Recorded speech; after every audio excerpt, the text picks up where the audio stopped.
Motion. Halo, assalamualaikum teman-teman. Jumpa lagi dengan saya Ilham Haris. Selamat datang di channel Purnomo The Series. Gimana kabar kalian? Semoga selalu sehat dan baik-baik saja ya. Kali ini kita akan meneruskan merangkum Donghua Shishingji season 7 versi manhwa episode 16 ya guys. Dan alangkah baiknya teman-teman juga nyimak episode-episode sebelumnya biar tahu cerita selengkap-lengkapnya. Kalian bisa cek playlist di deskripsi ya. Dan gak usah berlama-lama lagi, langsung saja gas cuy. Di episode sebelumnya diperlihatkan Sun Wukong yang tiba-tiba melihat tulisan New Moren di buku reinkarnasi. Apakah New Moren memang sudah mati guys? Di episode ini diawali dengan cerita flashback. Diceritakan beberapa ribu tahun setelah terjadinya Big Bang, api abadi pun terlahir dalam 500 tahun di surga 33 tempat kediaman Sang Dewa Agung Tianda. Saat ini terlihatlah Sang Dewa sedang berlatih. Terlihat ia merilis mantra pedang cahaya birunya dan kemudian menembakkannya. Ia lalu mengendalikan pedang itu dengan jarinya. Ia mengarahkan pedangnya ke sana kemari, membelah awan di atas. Ia lalu memutar-mutar dan membuat pedang itu menari-nari guys. Dan setelah bermain-main dengan pedangnya, Dewa Tianda pun tiba-tiba dikejutkan oleh sesuatu. Terlihat dari kejauhan aura merah pekat membelah awan. Melihat hal itu, Dewa Tianda pun berkata, akhirnya datang juga. Dan ternyata itu adalah sang roh darah bumi guys. Ia dengan cepat mendekat kepada Dewa Tianda. Apakah kamu sang dewa? Ucapnya. Dewa Tianda pun tak menjawabnya dan balik menebak. Sepertinya kamu adalah roh darah bumi, ucap Dewa Tianda. Roh darah bumi pun kemudian berkata, setelah 3000 tahun kita akhirnya bertemu. Dewa Tianda pun juga mengaku kalau saat terbentuknya langit dan bumi, ia merasakan kehadiran roh darah bumi. Mendengar perkataan Dewa Tianda, roh darah bumi pun berkata, kamu dan aku memang sama. Tentu saja kita dapat merasakan satu sama lain. Dewa Tianda yang heran dengan kedatangan roh darah bumi pun bertanya, kenapa kau mencariku? Roh darah bumi pun mengatakan kalau tujuannya ke sini sebenarnya ingin bertanya kepada dewa jalan menuju ke bumi. Tapi sekarang ia berubah pikiran. Saya ingin membuktikan kalah dan menang denganmu, ucapnya. Mendengar hal itu, Dewa Tianda pun langsung menatap roh darah bumi dengan tajam. Sedangkan roh darah bumi pun menambahkan, siapapun pemenangnya, itu adalah jalan langit dan bumi. Dewa Tianda pun kemudian berkata kalau roh darah bumi memang benar, tapi ia berkata kalau ia tak suka berkelahi. Roh darah bumi pun langsung tertawa mendengar ucapan Dewa Tianda barusan. Tianda pun berkata, baru saja berjumpa untuk pertama kalinya, apakah kau mau cari musuh? Dan terlihat tangan roh darah bumi pun merilis sesuatu. Dan ternyata ia saat ini mengeluarkan tombak jiwa darah guys. Musuh selalu adalah teman yang paling mengenal diri mereka sendiri, ucapnya. Seketika roh darah bumi pun langsung memasang kuda-kuda dengan tombaknya. Pemenangnya akan menjadi guru selama 2000 tahun. Dan yang kalah harus mematuhi yang guru ajarkan. Dan kita harus sepakat dengan perjanjian ini dan tak boleh melanggarnya, ucap roh darah bumi di situ. Dewa Tianda pun terlihat menatap tajam kepada roh darah bumi untuk menerima tantangan ini. Dan pertempuran pun dimulai guys. Mereka pun saling mengeluarkan semua kekuatannya untuk duel ini. Terlihat aura merah yang sangat besar beradu dengan aura putih yang sangat besar. Pertarungan yang sangat dahsyat itu menimbulkan badai di langit yang membuat awan tergulung-gulung untuk menggulung kekuatan satu sama lain. Singkat cerita, 1 tahun telah berlalu. Terlihat pertempuran yang dahsyat itu pun mulai mereda. Awan yang bercampur merah berangsur-angsur mulai memutih dan bersih. Dan keluarlah roh darah bumi dari gulungan awan itu dengan wajah yang lemas. Tiba-tiba saja tombaknya pun retak dan patah. Badannya pun juga sudah tak kuat untuk berdiri. Dan ia pun langsung memuntahkan darah yang begitu banyak guys. Dan terlihat Dewa Tianda pun juga sudah muncul dan berdiri di situ. Roh darah bumi, mulai sekarang kau harus memanggil saya guru selama 2000 tahun ke depan, ucapnya. Tapi tampaknya roh darah bumi tak bisa menerima kekalahan itu. Ia pun kemudian mengambil pisau di dekatnya. Ia langsung berdiri berhadapan-hadapan dengan Dewa Tianda. Ia pun terdiam dan berusaha menahan emosinya. Dan seketika ia pun membuang pisau itu dan langsung berlutut di hadapan Dewa Tianda. Salam hormat kepada guru, ucapnya.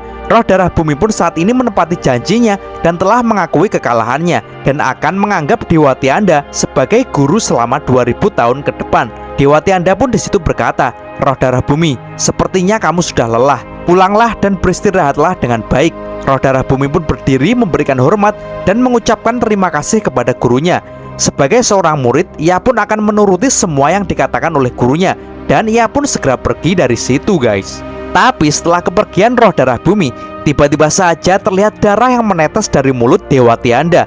Tampaknya pertarungan darah bumi mengakibatkan luka yang serius di tubuhnya. Tapi Dewa Tianda pun berusaha untuk menyembunyikannya. Dewa Tianda yang saat ini tenaganya sudah terkuras, membuat tubuhnya yang tadinya kekar tiba-tiba saja berubah menjadi sangat gendut guys. Terlihat wajahnya pun berubah menjadi super cabi dan ia pun hanya tersenyum di situ. Dan terlihat saat ini Taisang Laojun meneruskan ceritanya bahwa dalam pertempuran itu sang Dewa Agung menang hanya dengan menggunakan setengah dari kekuatannya. Hingga akhirnya roh darah bumi pun menepati janjinya dan menjadi muridnya. Lalu Dewa Sasin pun di situ bertanya, lalu bagaimana mereka berdua menjadi bermusuhan? Tanyanya. Tapi tiba-tiba saja Taisang pun berkata, tunggu, apakah waktunya sudah habis? Tathagata pun jadi keheranan. Lalu ia pun mengatakan kalau memang sekarang ini adalah waktu barat. Mendengar hal itu Taisang pun tiba-tiba terdiam sebentar. Dan boom, seketika ia pun merubah dirinya menjadi wujud aslinya lagi. Ia pun langsung berpose dan berkata, aku telah berjanji melakukan hal ini kepada diriku sendiri dengan menjadi kura-kura raksasa dalam setahun untuk menebus dosa-dosaku. Dan sekarang waktunya sudah habis, ucapnya. Penebusan dosa? Tanya Tathagata keheranan di situ. Lalu Taisang pun menjawab dan berkata, bahkan dewa memang tak luput dari kesalahan. Dan sebagai seorang dewa, saya tidak diizinkan melalaikan tanggung jawabku. Dan sebagai pemimpin, aku harus memberi contoh, ucapnya. Tathagata yang mendengar Taisang berpidato seperti itu, ia pun hanya bisa menyembunyikan keterkejutannya dan keheranannya. Tapi tiba-tiba saja Taisang pun langsung mendekat kepada Tathagata. Hei Tathagata, apa kau meragukanku? Tanyanya. Jelas saja Tathagata pun jadi kikuk. Ia pun berkata, hehe, jika itu sebagai penebusan, aku juga berpikir aku akan berubah menjadi kura-kura raksasa untuk selamanya. Gojlok Tathagata. Mendengar hal itu, Taisang sambil menoleh kemudian berkata dalam hatinya, Tathagata, memang dasar kamu. Lalu Dewa Sasin pun melontarkan lagi pertanyaannya yang belum dijawab oleh Taisang. Taisang, jadi mengapa roh darah bumi bisa berubah dan bermusuhan? Lalu Taisang pun menjelaskan, roh darah bumi mempunyai kepercayaan bahwa reinkarnasi yang berjalan alami di dunia adalah harmoni yang nyata. Tapi sejak di langit dan bumi muncul dewa, iblis, naga, manusia, dan semua makhluk hidup, hari demi hari muncullah perkelahian dan pembunuhan yang selalu meningkat, sehingga mengakibatkan jumlah kematian jauh lebih besar daripada kelahiran. Taisang lalu menjelaskan lagi bahwa permusuhan yang timbul di dunia secara besar-besaran, di mata roh darah bumi, dia telah menjadi berdosa dan kotor, sehingga dia pun berpikiran untuk mereset dunia ini. Dan ia pun mulai untuk membersihkan dunia secara menyeluruh. Hingga kemudian kekuatan darah bumi pun menyebabkan bencana di mana-mana. Petir-petir yang menyambar dengan dahsyat, lautan pun memunculkan tsunami yang besar, dan gempa pun juga terjadi di mana-mana hingga membuat daratan menjadi retak. Bencana-bencana itu sangat mengerikan sehingga menimbulkan korban yang sangat besar di seluruh dunia. Melihat kejadian itu, Dewa Tianda pun langsung memanggil muridnya itu untuk menghadap kepadanya. Dewa Tianda pun bertanya kepada roh darah bumi, kenapa kamu menggunakan kekuatan ilahi untuk menghancurkan dunia? Darah bumi pun lalu menjawab, kalau itu ia lakukan untuk menyelamatkan dunia. Dewa Tianda pun bertanya lagi, bagaimana caramu menyelamatkan dunia? Tolong jelaskan kepadaku. Lalu darah bumi pun berkata, yang rusak adalah yang dibangun, yang mati adalah yang hidup, dan aku akan membasuh semuanya dengan banjir, sehingga mengembalikan keseimbangan langit dan bumi. Mendengar penjelasan itu, Dewa Tianda pun langsung berkata, omong kosong. Darah bumi pun lalu berkata, kalau dunia ini hanyalah permulaan, karena akan ada 3000 dunia lagi. Apa? Ucap Dewa Tianda sangat terkejut. Roh darah bumi pun kemudian menjelaskan, selama bertahun-tahun, naga iblis demi keinginan egois mereka, niat membunuh mereka semakin kuat. Mungkinkah mereka hanya menumpahkan sedikit darah di dunia ini? Tanyanya. Mendengar penjelasan dari muridnya, Dewa Tianda pun lalu berkata, membunuh untuk menghentikan pembunuhan adalah perilaku setan. Tapi roh darah bumi pun mengatakan kepada gurunya, guru, bahkan sebagai muridmu, aku tidak pernah mengatakan bahwa aku adalah dewa, ucap darah bumi. Lalu Dewa Tianda pun berkata, aku di sini adalah gurumu. Aku tidak akan membiarkanmu melakukan langkah gila ini. Lalu sang roh darah bumi pun menjawab perkataan gurunya itu, aku adalah iblis dari surga, iblis yang melakukan keadilan untuk langit. Aku di sini membunuh untuk menghentikan pembunuhan, mengatur ulang siklusnya agar kembali ke jalurnya. Apakah itu gila, guru? Tapi Dewati Anda yang tak setuju dengan roh darah bumi pun berkata lagi, "Tapi kau adalah muridku, kau harus berjanji mendengarkan aku."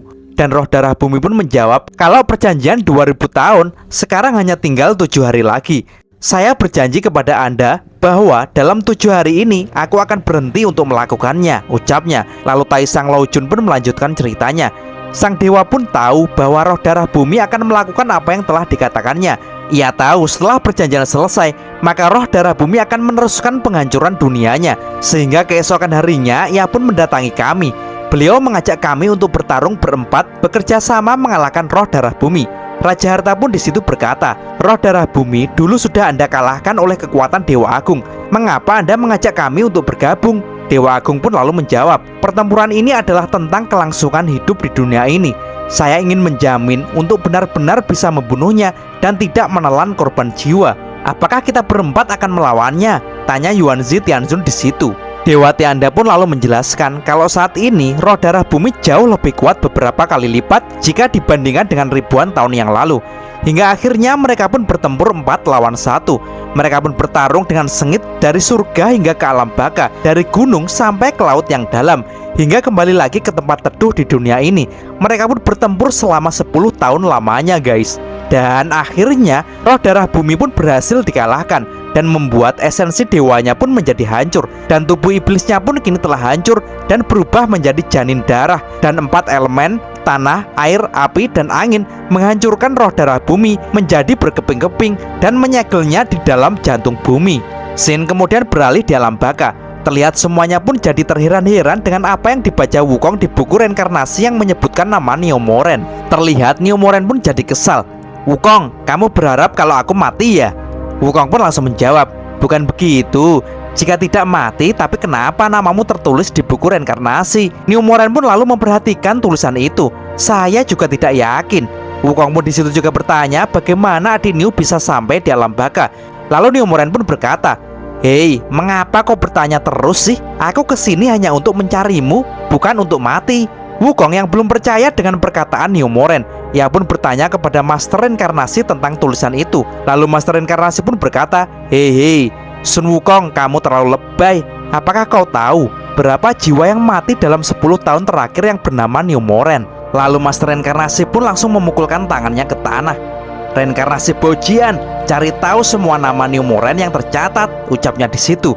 Seketika muncullah beberapa buku-buku reinkarnasi yang muncul dari dalam tanah. Dan tak disangka dalam buku-buku tembok reinkarnasi itu terdapat banyak sekali tulisan yang menyebutkan nama Neomoren guys. Master Reinkarnasi pun lalu berkata, "Selama 10 tahun terakhir, total 1162 dengan nama Neomoren yang datang ke dunia bawah setelah kematian.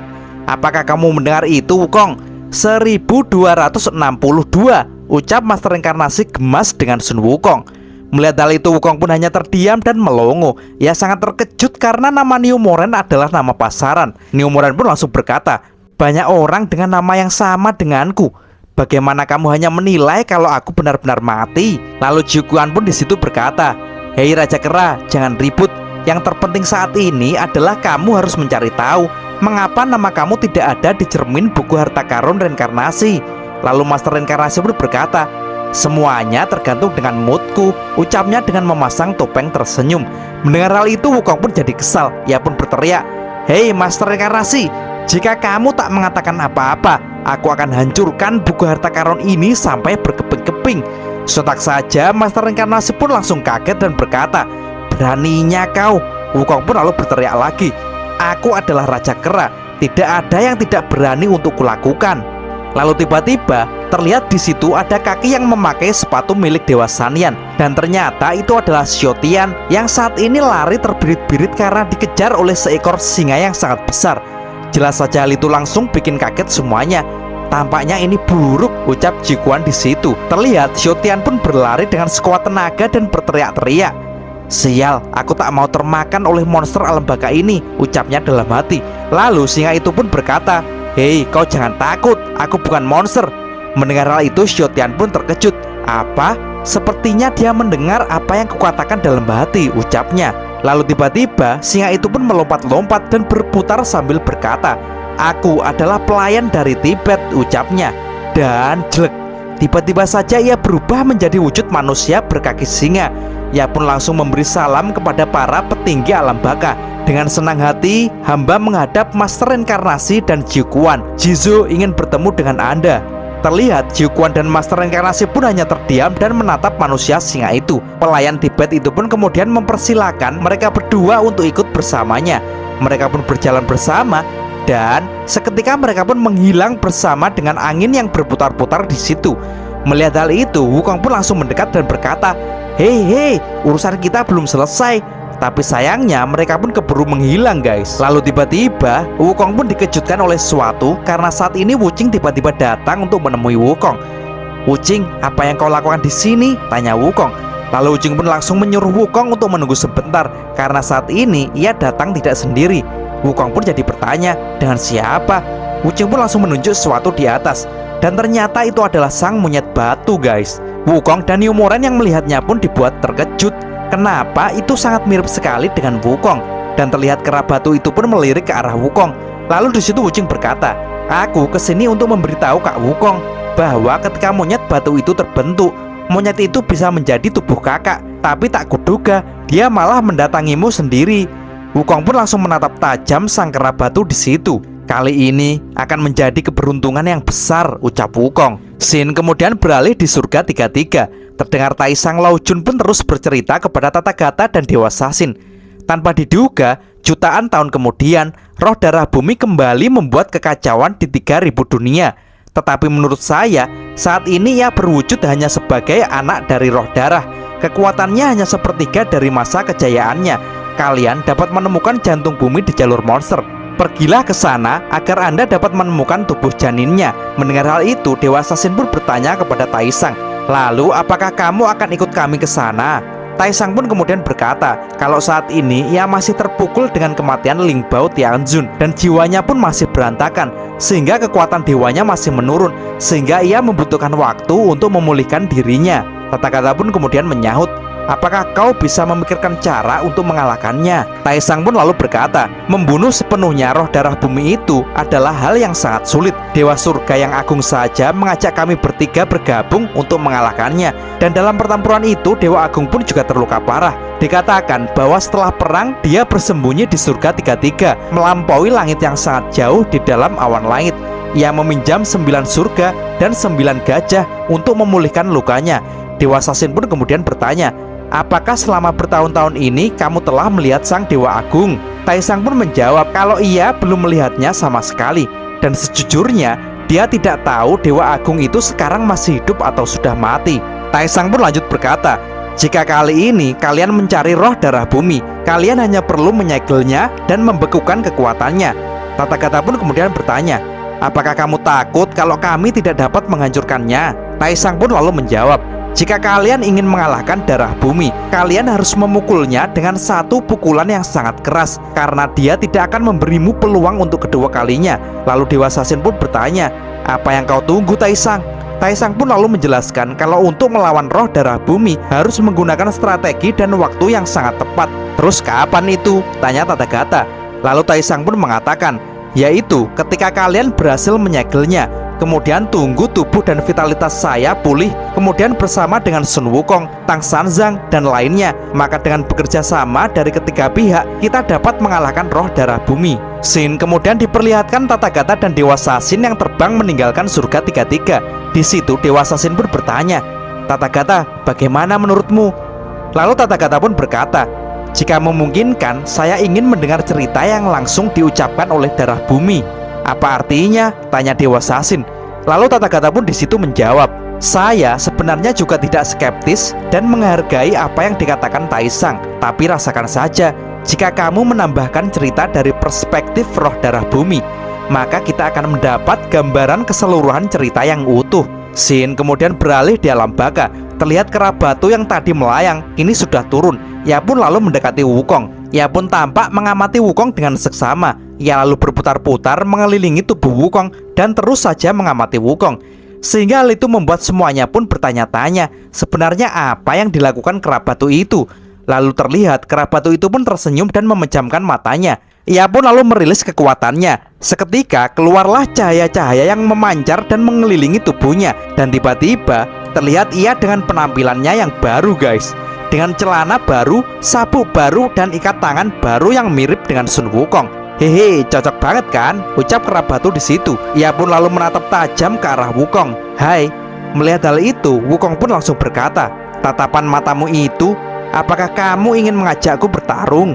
Lalu Wuching pun di situ berkata kepada Wukong, kakak pertama, saat saya baru saja akan memasuki dunia bawah, tiba-tiba saja kera batu itu bergegas mendekat dan berkata bahwa dia ingin menemukanmu untuk menjadi satu.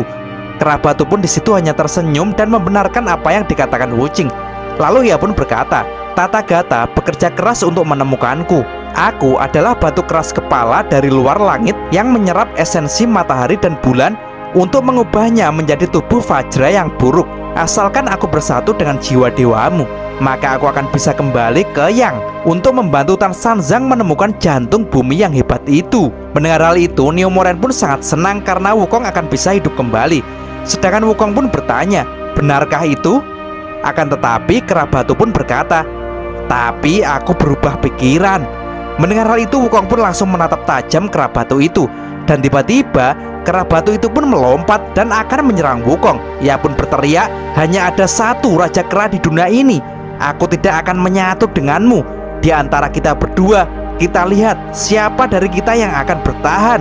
Terlihat kera batu pun langsung memukul Wukong dengan tangan kirinya guys. Tapi pukulan itu hanya menyentuh wajah Wukong saja. Di situ Wukong pun sambil nyengir berkata, hei, kau memukulku ya? Aku jadi geli, ucapnya enteng.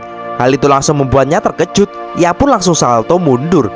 Tapi tiba-tiba terlihat sosok pasir yang mendekat. Dan ternyata itu adalah Wuching yang sudah berubah menjadi wujud kesatria pasir. Kak Wukong, serahkan padaku, teriak Wuching, dan ia pun langsung menyabetkan pedang raksasanya ke arah kera batu. Melihat wujud Wuching itu, kera batu pun berkata, tampaknya sangat kuat. Ia pun langsung mengangkat tangannya, dan seketika ia pun mengeluarkan api di sekujur tubuhnya. Dan hanya dengan tangan kosong, ia pun menahan pedang raksasa milik Wuching. Hehe, aku akan membakarmu, ucap kera batu di situ. Dan ia pun langsung membakar pedang Wuching dengan api yang sangat besar yang keluar dari tangannya. Seketika pedang Wuching pun langsung memerah dan terbakar. Dan panas dari pedang itu pun membuat tangan Wuching juga kepanasan, hingga ia pun tak kuat lagi dan melepaskan pedangnya itu guys. Tapi dengan cepat Wuching pun berubah menjadi pasir dan langsung menghilang. Dan tiba-tiba ia pun kini sudah berada tepat di belakang kera batu dan sudah bersiap dengan bogemnya. Dan dua, ia pun langsung memukul dengan keras kera batu itu. Hal itu membuat kera batu pun berteriak kesakitan. Tapi ia pun tak mau kalah. Dengan tubuh apinya, ia pun langsung membakar tangan Wuching yang masih menempel di badannya. Dan dengan cepat, api itu langsung menjalar dan membakar tubuh Wuching. Lalu kini sebuah pedang muncul dari pusaran pasir dan akan menusuk kera batu. Tapi dengan cepat kera batu itu pun menghindari pedang itu dan langsung menangkapnya. Akan segera kuakhiri, membosankan, ucap kera batu itu. Ia pun lalu berputar dan ambil ini, teriaknya. Dan ia pun langsung melemparkan pedang itu ke arah Wukong. Wukong yang melihat pedang itu mengarah kepadanya, ia dengan santai berkata, kamu punya keahlian juga ternyata. Ini ku kembalikan. Duang. Wukong pun langsung menendang pedang itu ke arah kera batu. Pedang itu pun langsung melesat dan berputar-putar. Tapi sayangnya dengan mudah kera batu itu melompat menghindarinya. Hehe, lemparanmu tidak bisa mengenaiku, ujar kera batu. Akan tetapi Wukong pun di situ langsung berkata, siapa bilang pedang itu untukmu? Dan grep, seketika pedang itu langsung ditangkap oleh Wuching dan serak.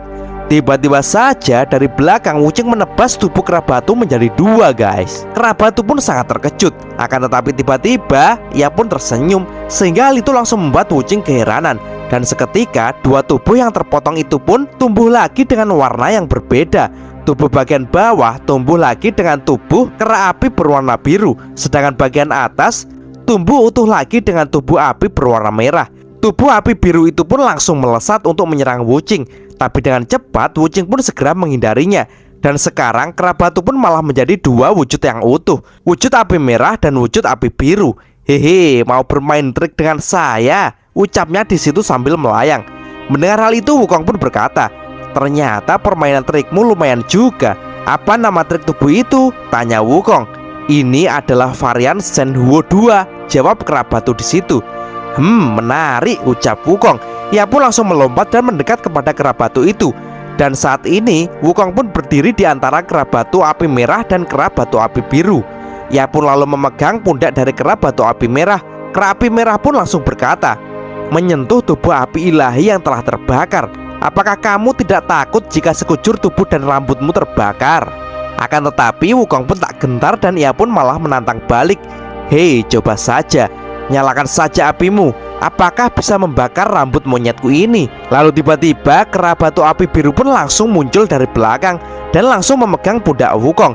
Bagaimana jika ditambah denganku? Ucapnya. Tapi dengan santai Wukong pun menjawab, dunia bawah sangat dingin hingga ke tulang. Kobarkan api yang banyak kepadaku agar api itu bisa menghangatkanku. Mendengar hal itu, Kerabatu pun kemudian berkata, jika dua tubuh api ilahi ini tidak dapat membakarmu, bagaimana jika aku menggunakan 8 tubuh api ilahi? Seketika Kerabatu pun langsung menggandakan tubuhnya menjadi 7 dengan tubuh api yang berwarna-warni. Ketujuh tubuh api Kerabatu itu pun langsung bergandengan dan mengelilingi Wukong. Seketika langsung muncul bola api yang sangat besar yang akan membakar Wukong yang ada di tengah, guys. Sampai-sampai tekanan dari api itu dirasakan oleh semuanya di situ. Terlihat Neomoren, Wuching, dan Xiaotian pun jadi khawatir dengan kondisi Wukong saat ini. Dan terlihat Wukong yang saat ini dibakar rame-rame, dirinya pun terlihat tenang seolah-olah tidak terjadi apa-apa. Tapi api itu semakin membesar dan membuat seluruh tempat itu menjadi sangat panas. Bahkan jubah Xiaotian yang terkena aura panas di situ juga terbakar, guys. Panas yang semakin menyebar dan akan membakar apapun di tempat itu, membuat mereka semuanya pun kepanasan. Melihat hal itu, Wuching pun langsung merubah tubuhnya menjadi pasir. Hati-hati, jangan menghadapi panas secara langsung, teriak Wuching kepada yang lain. Seketika ia pun langsung berubah lagi menjadi wujud kesatria pasir yang besar untuk menahan panas dari api yang berkobar dengan dahsyat di tempat itu.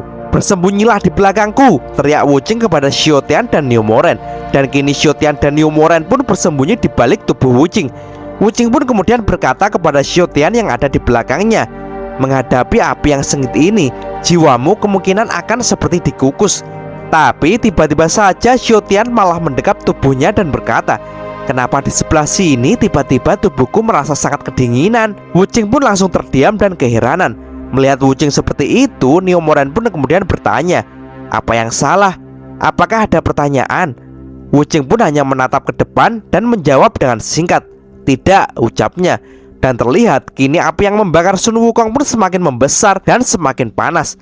Tapi Wukong di situ pun tampak terdiam dan tak merasakan kepanasan. Suhu semakin tinggi dan semakin tinggi, ucap Wukong di situ.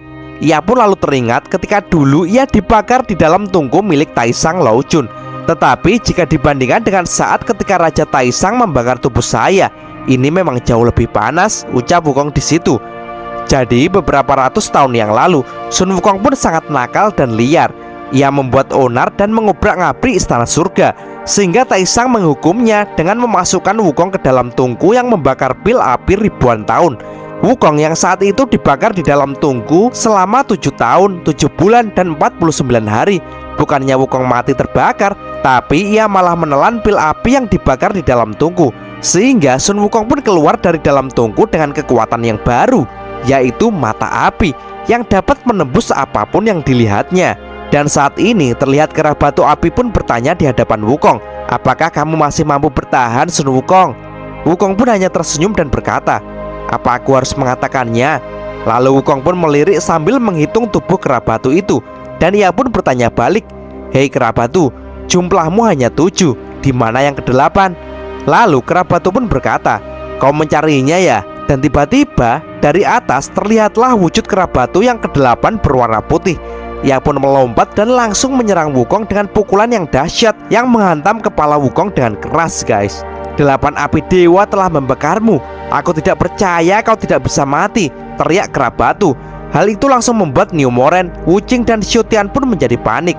Scene kemudian beralih ke tempat yang dinamakan Bulan Sabit Musim Semi. Tempat itu berada di tengah-tengah gurun pasir yang dinamakan dengan Silver Desert. Terlihat di dalam tempat itu terdapat sebuah danau kecil yang tenang berbentuk bulan sabit. Dan di tengah bulatannya ada bukit es berukuran sedang. Dewa Sasin dan Tathagata yang baru sampai di tempat itu langsung mengambil air dan meminumnya. Dewa Sasin pun tak menyangka ada mata air yang sangat jernih di tengah-tengah jalur monster. Dan Dewa Tathagata pun mengatakan ada aliran yang semakin tidak jelas di masa-masa sulit ini. Lalu Tathagata pun mendongak ke atas dan berkata, sebenarnya... Dan ia pun tak meneruskan kata-katanya itu guys. Sebenarnya apa? Sahut Dewa Sasin. Lalu Tathagata pun melanjutkan perkataannya. Sebenarnya apakah kau pikir kita sedang mencari darah bumi? Atau dia yang diam-diam memancing kita untuk menemukannya? Ucap Tathagata. Jadi kamu juga berpikiran begitu ya? Sahut Dewa Sasin. Tathagata pun di situ hanya terdiam. Lalu dia pun mulai berkata lagi, api telah membakar kota di langit. Sejak awal klan naga tiba-tiba berubah menjadi jahat dan menyerang surga. Sepertinya itu sudah diatur oleh seseorang. Dewa Sasin kemudian menambahkan dengan berkata, dan hal itu tidak hanya dapat mempengaruhi pikiran kita, tetapi juga dapat membuat kita membuat keputusan yang tidak bijaksana. Tathagata pun juga membenarkan perkataan Dewa Sasin.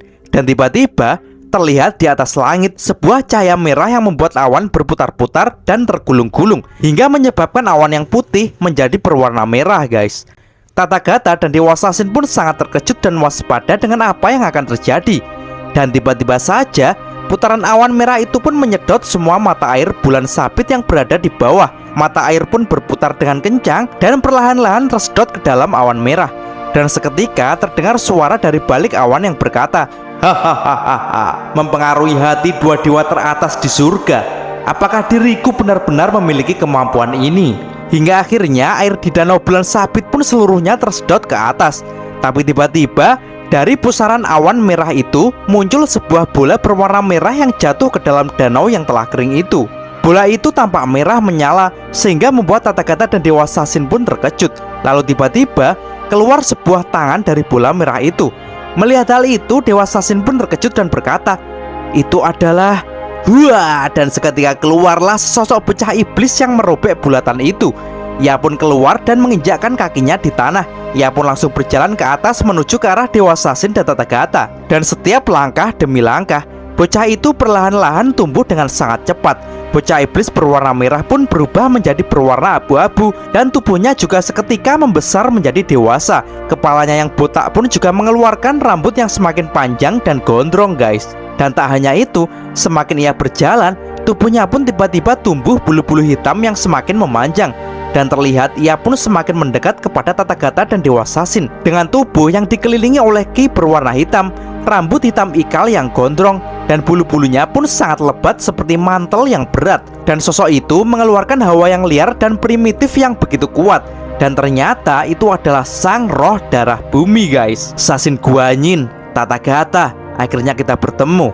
Scene kemudian beralih diperlihatkannya Taisang Laojun yang berlari dengan terbirit-birit. Tampaknya ia sedang dikejar oleh seseorang. Dan orang itu adalah roh darah bumi. Dan biar lebih ringkas untuk penyebutannya, kita singkat saja RDB ya guys. Hehe. Hei Raja Kebajikan, Anda adalah orang yang munafik, ucap RDB. Terlihat Raja Kebajikan pun sangat ketakutan di situ. Ia pun berkata, saya adalah salah satu dari 3 dewa kuno, dihormati oleh semua dewa langit. Saya juga adalah satu-satunya yang memenuhi syarat sebagai seorang dewa Raja Kebajikan. Bagaimana bisa kau mengatakan kalau aku orang munafik seperti yang Anda katakan?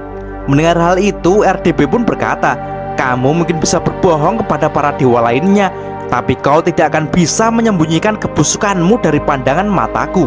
Taisang Laojun yang berlari dengan ketakutan tiba-tiba saja terjatuh karena genangan darah yang dikeluarkan oleh RDB, sehingga Taisang pun tak berdaya dan tergeletak di depan RDB. RDB pun di situ berkata, hari ini aku akan menyingkirkan wajahmu. Seketika ia pun langsung memegang wajah Taisang dan serak. Seketika wajah Taisang pun lepas di tangan RDB dan kini ia terlihat sangat kesakitan dengan wajah yang hitam legam. Kau memang benar-benar munafik. Wajah aslimu sangat-sangat jelek, ucap RDB sambil berjalan mendekat kepada Taisang. Hei, omong kosong kau roh darah bumi, teriak Taisang panik. Taisang pun lalu berteriak dengan sangat kencang, aku bukan orang munafik, aku bukan orang munafik. Dan ternyata Taisang bermimpi guys. Wajahku, ucapnya sambil memegangi wajahnya dan sangat panik. Ia pun menghela nafas dalam-dalam. Selama ribuan tahun, mengapa aku selalu mengalami mimpi buruk ini? Ucapnya. Scene kemudian beralih di alam baka. Terlihat bola api yang besar masih terbakar dengan hebat. Dan itu adalah 8 kera api ilahi yang masih bekerja sama untuk membakar Sun Wukong. Terlihat api-api berwarna putih keluar dari mata, hidung, kuping, dan mulut Wukong. Tapi tiba-tiba Wukong pun langsung menarik nafas dalam-dalam, yang langsung membuat kera batu api merah pun terkejut. Dan iya, nyala, makblar. Seketika 8 kera batu pun langsung terpental guys. Dan hal itu langsung membuat semuanya pun senang. Mantap kakak Wukong, teriak Wuching. Trik yang bagus Raja Kera, ucap Xiaotian. Sedangkan New Moren pun berkata, monyet mati, kau membuatku khawatir. Terlihat kera batu warna-warni pun rusak semuanya. Sedangkan tubuh asli kera batu merah api juga terlempar, tapi ia masih sanggup untuk berdiri.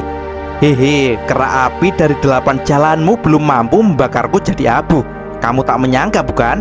Akan tetapi terlihat kera batu api pun masih tak mau menyerah. Dan ia pun memasang kuda-kuda lagi dan berkata, ternyata kamu memang kera yang kuat. Aku akan lebih serius lagi, ucapnya. Tapi terlihat Wukong pun malah menengok ke arah pantatnya. Tampaknya ada sesuatu yang ia rasakan. Tunggu, tampaknya masih sedikit tersisa, ucapnya. Ia pun lalu menunjukkan pantatnya, pertanda kalau ia mau kentut guys. Kera batu api pun langsung kesal melihat hal itu. Sedangkan Sun Wukong pun disitu hanya nyengir dan Dut, nih makan tembakan kentutku. Tenang saja, kentut keras ini tidak bau kok, ucapnya. Seketika dari pantat Sun Wukong keluar tembakan kentut 8 warna yang sangat besar dan dahsyat guys. Tembakan itu dengan cepat mengarah ke kera batu api merah. Batu merah yang melihat hal itu langsung memanggil kembali 7 kera warna lainnya untuk berkumpul dan menghadapi serangan dari Wukong. Terlihat monyet itu pun berubah menjadi pusaran warna-warni dan berputar-putar berkumpul menjadi satu kekuatan yang dahsyat mirip Kamehameha. Dan makblar, buat tembakan dahsyat warna-warni itu pun bertabrakan dengan keras dan menimbulkan ledakan yang sangat besar di alam baka. Xiaotian dan New Moren pun langsung berlindung di belakang tubuh Wuching. Badai ini seperti letusan gunung. Aku tidak bisa bernafas, ucap Xiaotian di situ. Wuching pun di situ juga sangat merasa kepanasan. Ia pun berkata, panas sekali. Sepertinya ada 10 matahari yang membakarku dengan kuat. Bahkan saking besarnya ledakan itu membuat tembok-tembok reinkarnasi pun menjadi hancur. Xiaotian yang dari tadi memegang tubuh Wuching, tiba-tiba ia pun merasa kepanasan sehingga ia langsung melepaskan pegangannya. Sedangkan New Moren pun merasa kalau wujud kesatria Wuching sudah berlubang sehingga ia pun merasakan kesakitan. Wuching pun di situ berkata, semuanya bertahanlah. Untung saja Wukong pun datang di saat waktu yang tepat. Ia pun langsung memutar-mutarkan tongkatnya untuk menghalau ledakan-ledakan yang ditimbulkan dari benturan kekuatan dahsyat tadi. Dan terlihat gelombang ledakan yang dahsyat itu pun berbelok karena putaran tongkat sakti dari Sun Wukong. Panas sekali aliran udara ini, ucap Wukong di situ. Hingga akhirnya gelombang panas itu pun sudah reda. Wukong pun langsung menghantamkan tongkatnya ke tanah.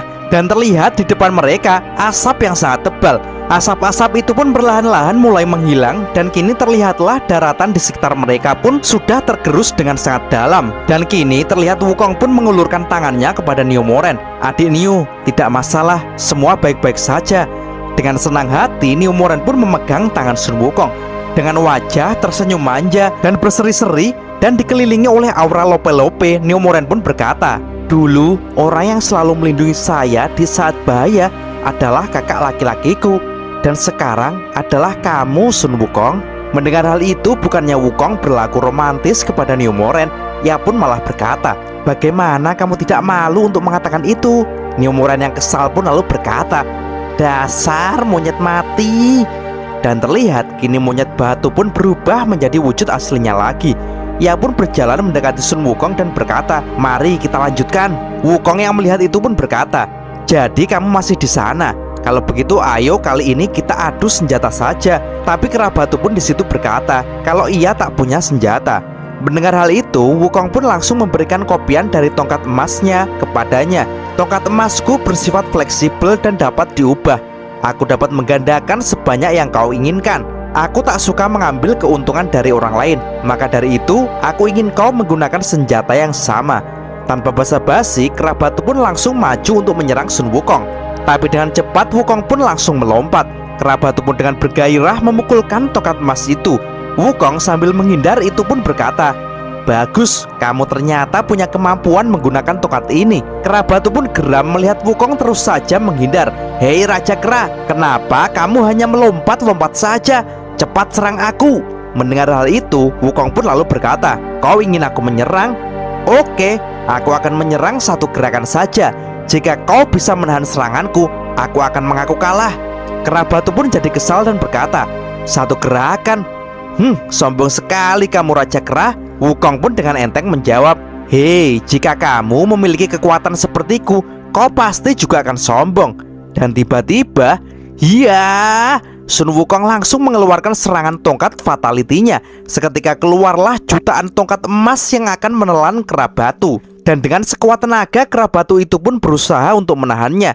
Tapi tampaknya serangan Wukong ini terlalu kuat, membuat kera batu pun kewalahan.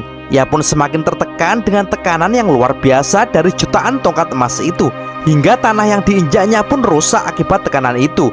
Kera batu pun semakin tertekan, dan sebentar lagi ia pun akan dilumat habis oleh serangan Wukong ini.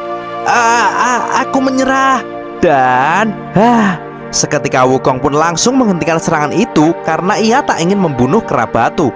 Terlihat kera batu pun pucat pasi dan lemas, dan ia pun berkata, "Tak disangka, Sun Wukong benar-benar sang legenda yang sangat kuat." Mendengar hal itu, giliran Wukong pun berkata, "Hehe, kamu juga lumayan kok.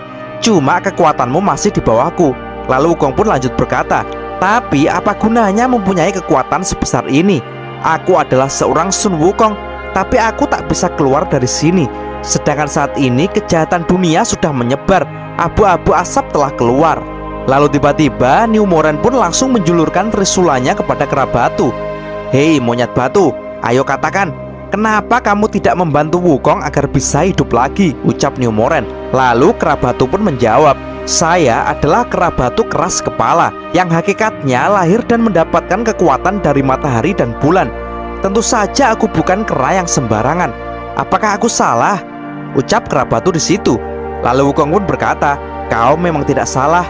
Mungkin jika kau dikasih waktu 1000 tahun lagi, kekuatanmu pasti tidak lebih lemah dari milikku." Lalu kera batu pun berkata, "Raja Kera, aku ingin bertanya kepadamu, jika kamu jadi saya, apakah kau rela akan menjadi bagian dari orang lain?"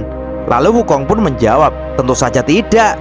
"Lalu apa yang akan kau lakukan selanjutnya?" tanya kera batu lagi. Dan Wukong pun menjawab, "Sama sepertimu, aku ingin menjadi Sun Wukong satu-satunya." Lalu kera batu pun berjalan menuju Wukong. "Betul sekali," ucapnya. Ia lalu berjalan dengan agak cepat dan berkata lagi, "Sun Wukong, kamu..."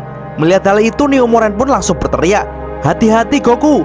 Tapi tiba-tiba sang kera batu pun berlutut di hadapan Sun Wukong. Sambil menyerahkan tongkat sakti yang dipegangnya, ia pun berkata, "Raja Kera, bunuh saja aku." Wukong pun hanya tertegun dan terdiam melihat sang kera batu. Lalu kera batu pun berkata, "Sun Wukong tak boleh ada dua. Hiduplah, aku tidak mampu membunuhmu, maka habisi aku saja." Wukong pun di situ berkata, "Kamu ingin menjadi dewa kera satu-satunya? Aku dapat membantumu, tetapi kamu harus berjanji kepadaku satu syarat." Dan tiba-tiba saja Wukong pun mendekatkan mulutnya kepada kera batu. Terlihat Wukong pun membisikkan sesuatu kepada kera batu.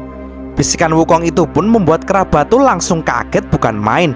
Ia pun langsung berteriak, Apa kamu gila?" Lihatkannya darah bumi yang sudah mendekat kepada Dewa Sasin dan Tathagata. Ia pun kemudian berkata, "Tathagata, Sasin Guanyin, dua dewa surgawi. Sebuah cahaya yang terpendam kini telah muncul nyata di hadapanku. Dua dewa yang memiliki karakter berbeda, tapi secara bersamaan telah mencapai puncak dewa." Mendengar hal itu, Sasin pun langsung berkata, "Seorang roh darah bumi kali ini datang ke sini hanya untuk mengucapkan kata-kata yang membosankan ini." Darah bumi pun langsung menjawab, "Tentu saja tidak," ucapnya sambil memegangi matanya. Ia pun lalu membuka jarinya untuk menunjukkan matanya. Seketika terlihat pupil matanya pun berubah menjadi dua, satu berwarna merah dan satu berwarna hijau. Hal itu langsung membuat Tathagata dan Dewa Sasin pun sangat terkejut. "Pupil ganda," ucap mereka. Dan dengan matanya itu, darah bumi pun tiba-tiba melirik Tathagata. Lirikan itu seperti sebuah tembakan yang langsung menusuk hati Tathagata. Hal itu langsung membuat Tathagata terkejut. "Aura jahat yang sangat kuat," ucapnya. Lalu darah bumi pun berkata, "Tathagata, bukankah kau ingin mendengar ceritaku?" Tathagata pun langsung kaget karena darah bumi bisa langsung membaca pikirannya guys. Ia pun mencoba untuk tenang dan berkata, "Tampaknya kau sangat mengerti aku." Lalu darah bumi pun semakin mendekat kepada mereka berdua sambil berkata, "Musuh akan selalu mengenal kita dengan lebih baik. Benarkah?" Sahut Dewa Sasin. Tathagata pun kemudian berkata, "Persetan dengan hal itu, Sasin Guanyin telah berteman denganku untuk waktu yang sudah sangat lama, dan tidak ada orang yang bisa lebih baik darinya dalam mengenal dan mengerti aku." Darah bumi pun lalu berkata, "Hubungan dengan teman-teman seperti ini memiliki batas waktu." Perkataan tersebut langsung membuat Tathagata dan Sasin terkejut dan keheranan. Roh darah bumi pun lalu meneruskan perkataannya, "Dahulu kala, saya dan Tao Dalzun sama seperti kalian, seperti mereka-mereka yang mempunyai hubungan teman dekat." Tathagata pun lalu bertanya, "Apakah ini adalah cerita tentang Anda dan Raja Kebajikan?" Lalu darah bumi pun menjawab, "Kalau ini adalah kisah tentang individu dewa dengan individu setan." Seketika Tathagata dan Dewa Sasin pun terlihat akan mendengar cerita itu dengan sebaik-baiknya. Roh darah bumi pun lanjut berkata kalau ini adalah cerita tentang kisah seorang penjahat sejati, seorang yang munafik. Dan saat darah bumi akan menceritakan kisah ini, tiba-tiba muncullah angin puting beliung yang sangat besar di tengah-tengah mereka. Angin itu berputar dengan sangat kuat, menimbulkan badai pasir di antara mereka. Badai itu pun kemudian semakin membesar dan menyapu mereka semuanya. Dan karena puting beliung itu semakin membahayakan mereka, Tathagata mengeluarkan pukulan segel budak emasnya untuk menghalau badai itu. Sedangkan saat ini Dewa Sasin masih saja berdiri di tengah puting beliung itu. Tapi tiba-tiba dari balik puting beliung itu terlihat ada yang datang dari atas, dan tampaknya itu adalah Raja Kebajikan guys. Akan tetapi Raja Kebajikan itu rupanya menuju ke roh darah bumi. Gak perlu waktu lama, darah bumi pun langsung menyadari kehadirannya. Ia pun langsung menoleh ke arah Raja Kebajikan. "Hei, dari atas tiba-tiba, itu pasti kamu, Raja Kebajikan?" Seketika terlihat Raja Kebajikan pun yang sudah siap menyerang darah bumi. "Pergilah ke neraka, kau roh jahat," teriaknya. Kertas-kertas segel mantra itu pun langsung melesat ke arah darah bumi. Dan tampaknya darah bumi pun tetap tenang dan bersiap menghadapi serangan itu. Dan Sin kemudian beralih di alam baka. Di situ terlihat Kerabatu yang masih terkejut dengan bisikan Wukong. "Hei, apa yang kamu katakan? Benarkah itu?" Dengan tersenyum, Wukong pun meyakinkan Kerabatu itu kalau itu memang benar. Neomoren pun jadi penasaran, sehingga ia pun bertanya, "Hei, apa yang kau bicarakan?" Wukong pun dengan tersenyum berkata, "Aku akan meminjam tubuh dari Kerabatu selama 100 tahun. Kemudian setelah itu jiwaku akan kuhancurkan, dan dia nanti akan menjadi satu-satunya raja kera di dunia ini." Mendengar hal itu, Xiaotian, Neomoren, dan Wuching pun langsung terperanjat. "Apa?" Dan Kerabatu pun disitu berkata, 100 tahun? Kemudian apa yang terjadi? Emang kau tahu apa? Wukong pun kemudian memberikan tawaran lagi. Oke, kalau begitu 50 tahun saja. Bagaimana?" Kerabatu yang tak kunjung memberikan jawaban, Wukong pun kemudian malah memberikan tawaran lagi. Oke, kalau begitu 10 tahun saja. Bagaimana? Wuching pun disitu juga langsung berkata, "Hei Kerabatu, cepatlah beri keputusan. Guru saat ini akan segera pergi ke jalur monster lagi untuk segera menemukan jantung bumi. Jika kakak pertama tidak bisa ikut, maka itu sangat berbahaya." Tapi tampaknya Kerabatu pun dengan entengnya tak mau tahu akan hal itu. "Ya itu kan masalah kalian, apa hubungannya denganku?" ucapnya enteng. Jengkel dengan jawaban Kerabatu itu, terlihat Wukong pun langsung mengambil tongkat saktinya dan berkata, "Jika saya membunuhmu sekarang, kamu tidak akan pernah bisa jadi raja kera." Dan dengan santainya, Kerabatu pun malah menjulurkan tongkat di tangannya dan berkata, "Monggo, silahkan."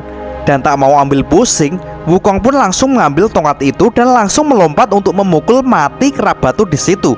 "Oke, aku akan memenuhi permintaanmu," teriaknya. Dan duar, seketika tubuh Kerabatu pun hancur berkeping-keping guys. Hal itu jelas saja membuat Xiaotian dan Neomoren pun jadi terkejut. "Hei, kenapa kau membunuhnya? Bagaimana bisa kau hidup lagi nanti?" teriak Neomoren. Lalu Wukong pun disitu berkata, "Ternyata benar-benar dia lebih baik mati daripada melakukannya. Kerabatu itu memang tidak berbohong kepadaku. Sial." Seketika Wukong pun langsung mengeluarkan kekuatan mantranya. "Pulihkan." Seketika tubuh kera batu yang hancur berkeping-keping itu pun bersatu kembali dan ia hidup kembali seperti semula guys. Ia pun langsung duduk di hadapan Sun Wukong. Wukong yang sudah tak ada jalan lain pun kemudian menancapkan tongkatnya di tanah. Ia lalu menundukkan kepalanya dan mengangkat tangan di depan tongkat sakti. Ia kemudian berkata, Oke, kamu menang. Kalau begitu tolong beri aku waktu 1 tahun saja. Saat ini Tathagata dan Master Tan Sanzang sangat membutuhkanku. Di depan tongkat emas ini, saya Sun Wukong bersumpah akan meminjam sementara tubuh kera batu 1 tahun. Dan jika sudah waktunya sudah habis, saya akan melakukan penghancuran jiwa. Dan jika aku melanggar janji ini, saya siap mati di bawah lingkaran emas dan aku tak akan pernah bereinkarnasi lagi. Melihat kesungguhan Wukong yang sampai seperti itu, kera batu pun tak bisa menolaknya. Dan ia pun berkata, tak bisa bereinkarnasi ya, kamu harus ingat sumpahmu itu. Tapi tiba-tiba, duak, seketika Wukong pun langsung kena pukul oleh Neomoren guys. Sun Wukong, kenapa yang ada di hatimu hanya Tan Sanzang? Bagaimana bisa kau tidak memikirkan saya? Teriak Neomoren ngomel-ngomel kepada Wukong.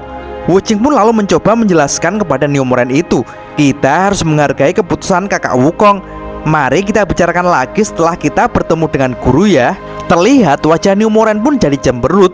Ia pun lalu membalikkan badannya dan berkata, Ih Sun Wukong, aku tidak punya banyak waktu lagi. Lalu sang kera batu pun berkata, ayo jangan buang waktu. Wukong pun langsung melompat ke arah kera batu. Mari kita menyatu, teriaknya. Seketika Wukong pun langsung bersalto ria menuju ke kera batu. Dan duak, wah sakit. Bukannya mereka menyatu, tapi malah kepala mereka berbenturan dengan sangat keras guys. Mereka berdua pun merasa sangat kesakitan. Wukong pun disitu berkata, terakhir kali Jukuan membuat batu berbentuk monyet dari alam baka untuk menghidupkanku. Dan dengan kekuatan dewaku ini, proses itu sangat lancar. Tapi kenapa ini sangat sulit? Sun Wukong pun disitu terus saja memegangi kepalanya yang hampir saja pecah. Lalu tiba-tiba ia pun teringat sesuatu. Mungkinkah harus menggunakan harta reinkarnasi dulu? Aku harus mencari master reinkarnasi, ucap Sun Wukong di situ. Shin kemudian beralih memperlihatkan Biksu Tong yang saat ini tertidur pulas.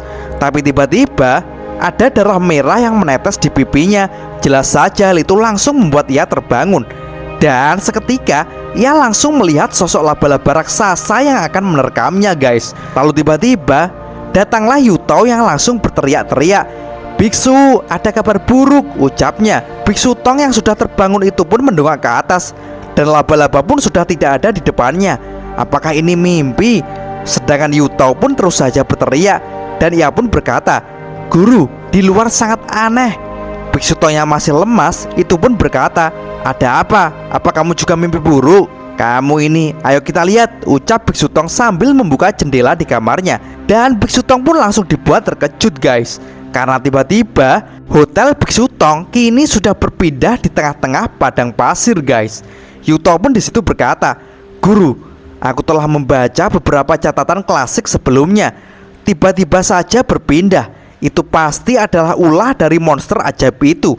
Mereka bisa memindahkan benda ribuan mil jauhnya, bahkan bangunan sekalipun, untuk dipindahkan ke daerah kekuasaannya. Monster-monster ini tak berani jika langsung menyerang. Mendengar hal itu, Biksu Tong pun kemudian berkata, mungkinkah itu adalah salah satu dari 6 ras monster brutal dan kuat yang masih tersisa? Shin kemudian diperlihatkan Raja Kebajikan yang masih berduel dengan roh darah bumi.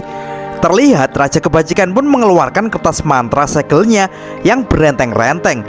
Segel itu kemudian berputar-putar dan siap untuk melilit roh darah bumi. Darah bumi pun disitu berkata, kau mau mengajakku bermain dengan trik kecilmu ini? Kau cukup berani juga menunjukkan keburukanmu. Terlihat Taisang pun mengangkat kedua tangannya yang mengepal. Seketika rentengan kertas mantra itu pun langsung bergerak dan melilit roh darah bumi guys. Tapi dengan cepat darah bumi pun langsung keluar dari lilitan itu dan melesat cepat dengan gerakan zigzag menuju Taisang. Tapi Taisang pun dengan cepat langsung menarik kertas mantranya untuk menjerat darah bumi. Dan iya, kertas-kertas itu pun dengan cepat melilit darah bumi. Dan duar, darah bumi pun seketika terlilit dengan kencang seperti mumi. Tapi tiba-tiba muncullah rentengan kertas-kertas mantra lagi yang sangat banyak dari atas. Hal itu langsung membuat Taisang pun terkejut. Dan ternyata dari atas muncul sebuah tangan yang akan menyerang secara tiba-tiba, dan itu adalah Taisang Laojun. Sungguh tak disangka guys, muncul kopian dari Raja Kebajikan lagi, dan ia pun langsung menyerang kembarannya itu. Taisang 1 pun sangat terkejut dibuatnya. Ia pun langsung balik menyerang dengan cepat. Taisang 2 pun langsung melompat menghindar dan berputar-putar dan mendarat tepat di antara Tathagata dan Dewa Sasin. Tathagata pun jadi keheranan. Hah? Kenapa ada lagi Raja Kebajikan? Taisang 1 yang tiba-tiba diserang oleh Taisang 2 membuat jeratan darah bumi pun menjadi terlepas guys. Taisang pun jadi sangat kaget. Roh darah bumi, teriaknya. Melihat Taisang yang berjumlah 2 itu, darah bumi pun langsung berkata, tak kusangka dua dewa kuno datang silih berganti.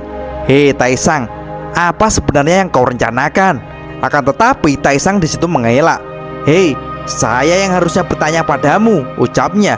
Mendengar Taisang berkata seperti itu, roh darah bumi pun berkata, hei Taisang, apa kau mau menuduhku kalau akulah yang mendatangkan kembaranmu itu? Taisang pun kemudian menjawab, bukankah memang begitu? Roh darah bumi pun kemudian disitu berkata, benar atau tidak, tidak penting bagiku. Taisang menjawab kalau ia sangat menjunjung tinggi kebajikan. Bahkan jika kau adalah iblis, aku juga tak akan menjebakmu. Sasin Guanyin, bagaimana menurutmu tentang masalah ini? Tanya Taisang Laojun. Dewa Sasin yang mendapat pertanyaan tentang itu menjawab kalau ia benar-benar tidak tahu masalah ini. Tapi coba kau buktikan perkataanmu itu, Raja Kebajikan, ucap Dewa Sasin. Lalu Taisang pun kemudian bertanya kepada Tathagata, Tathagata, bagaimana menurutmu? Tathagata lalu menjawab, Taisang, kamu ingin aku berkata apa? Taisang pun terkejut mendengar jawaban Tathagata itu. Taisang pun lalu berkata, Tathagata, ikuti kata hatimu saja. Lalu Tathagata pun berkata, okelah, kalau begitu saya akan mengatakan sesuai kata hati saya. Saya harap kalian berdua tidak keberatan. Taisang pun kemudian menjawab, oke, saya tak akan keberatan. Lalu Tathagata pun berkata, aku merasa kalau kembaranmu yang tiba-tiba datang kemungkinan besar adalah orang suruhan dari roh darah bumi. Hal ini dilakukan untuk menjebak Taisang, sehingga ini akan membuat cerita yang dia siapkan jadi lebih meyakinkan. Mendengar hal itu, Taisang pun tersenyum sambil memegang kipas di dadanya dan berkata, pendapatmu memang bagus Rulai. Tathagata pun lalu lanjut berkata, tapi saya juga berpikir kalau Taisang palsu ini juga mungkin Taisang yang mengirimnya ke sini.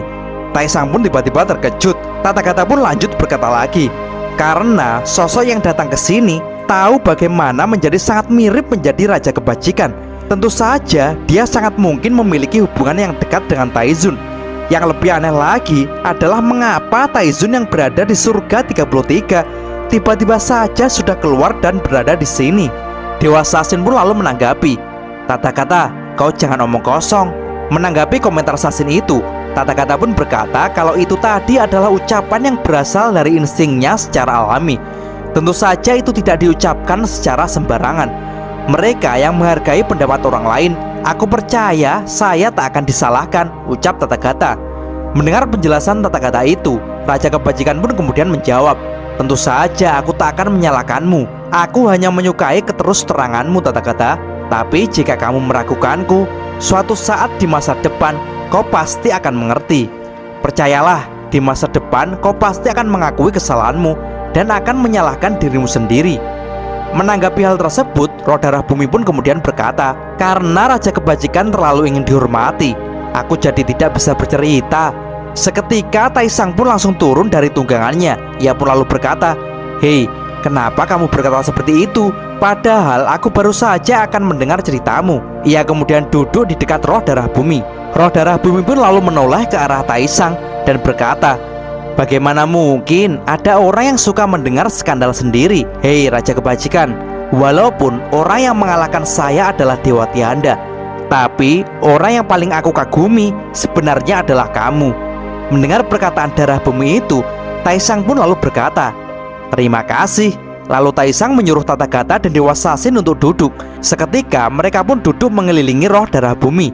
Melihat hal itu, darah bumi pun lalu berkata, kalian duduk 3 arah mengelilingiku. Apakah kalian takut kalau aku melarikan diri? Lalu Tathagata pun menjawab, jika Anda ingin melarikan diri, kami juga tidak bisa menghentikannya. Roh darah bumi pun lalu melirik Tata Gata dan berkata, tentu saja. Lalu terlihat Taisang melihat ke atas. Ia tampak mengamati pergerakan matahari di langit. Lalu ia pun meletakkan tangan kirinya di belakang. Dan diam-diam terlihat jari tangan kirinya itu bergerak-gerak seolah-olah menghitung sesuatu, guys. Dan apakah yang sebenarnya direncanakan oleh dewa berkepala kodok ini, guys?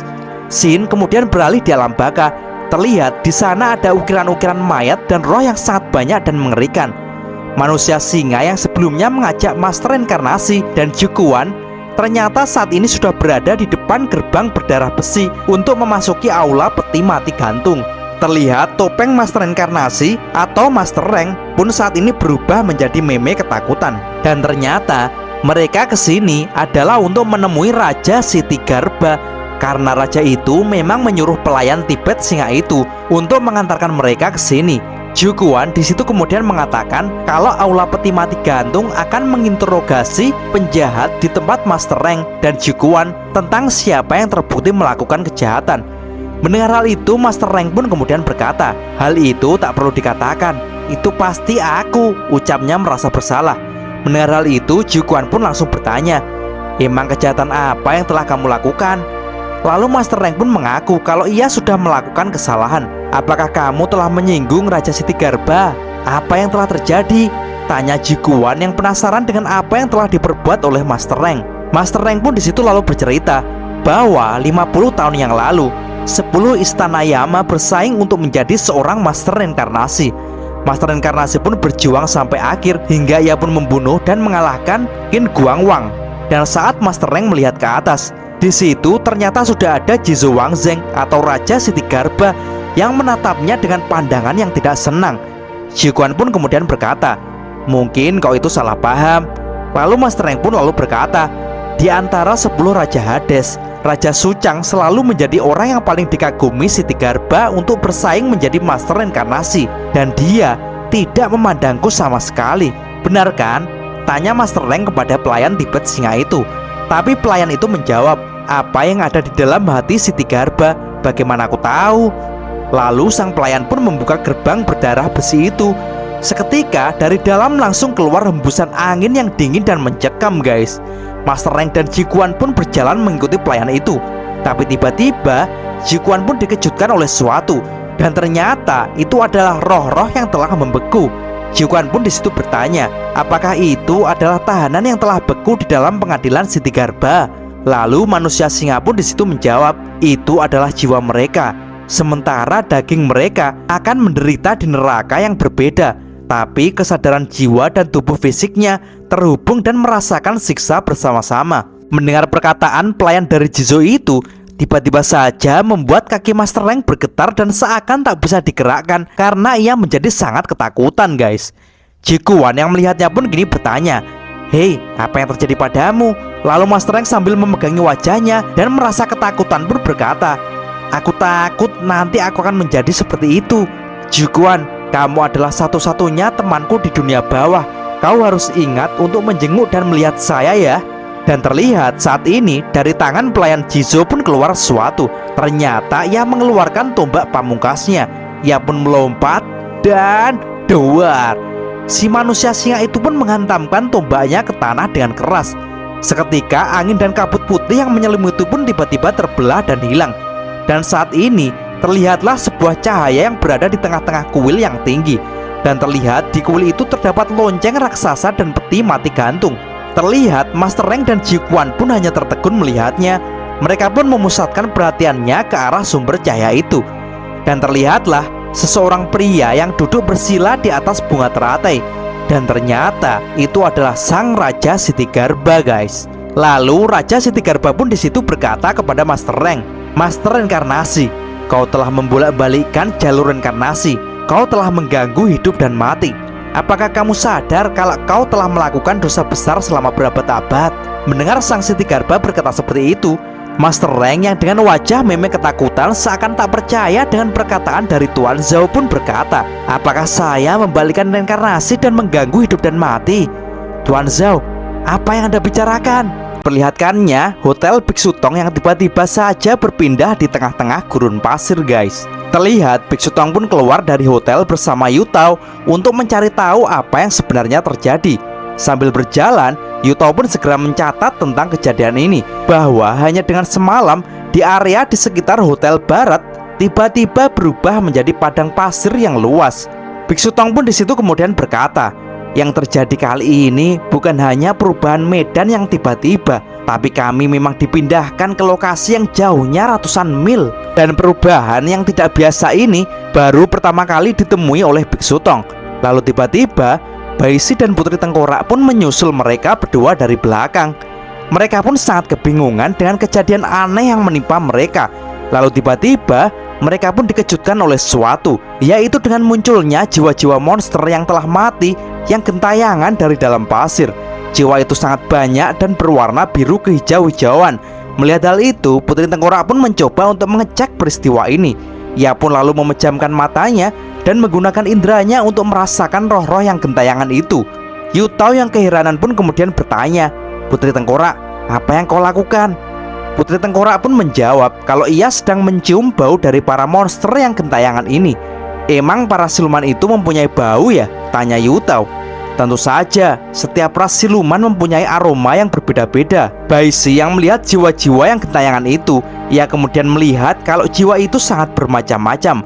Ada yang berbisa, ada juga yang serakah, ada juga yang tidak mau mengalah, dan ada yang mempunyai obsesi yang tinggi. Dan hati Baishi bisa merasakan kepribadian dari jiwa-jiwa itu. Yutao pun kemudian bertanya, aroma apa yang saat ini dicium oleh Putri Tengkorak.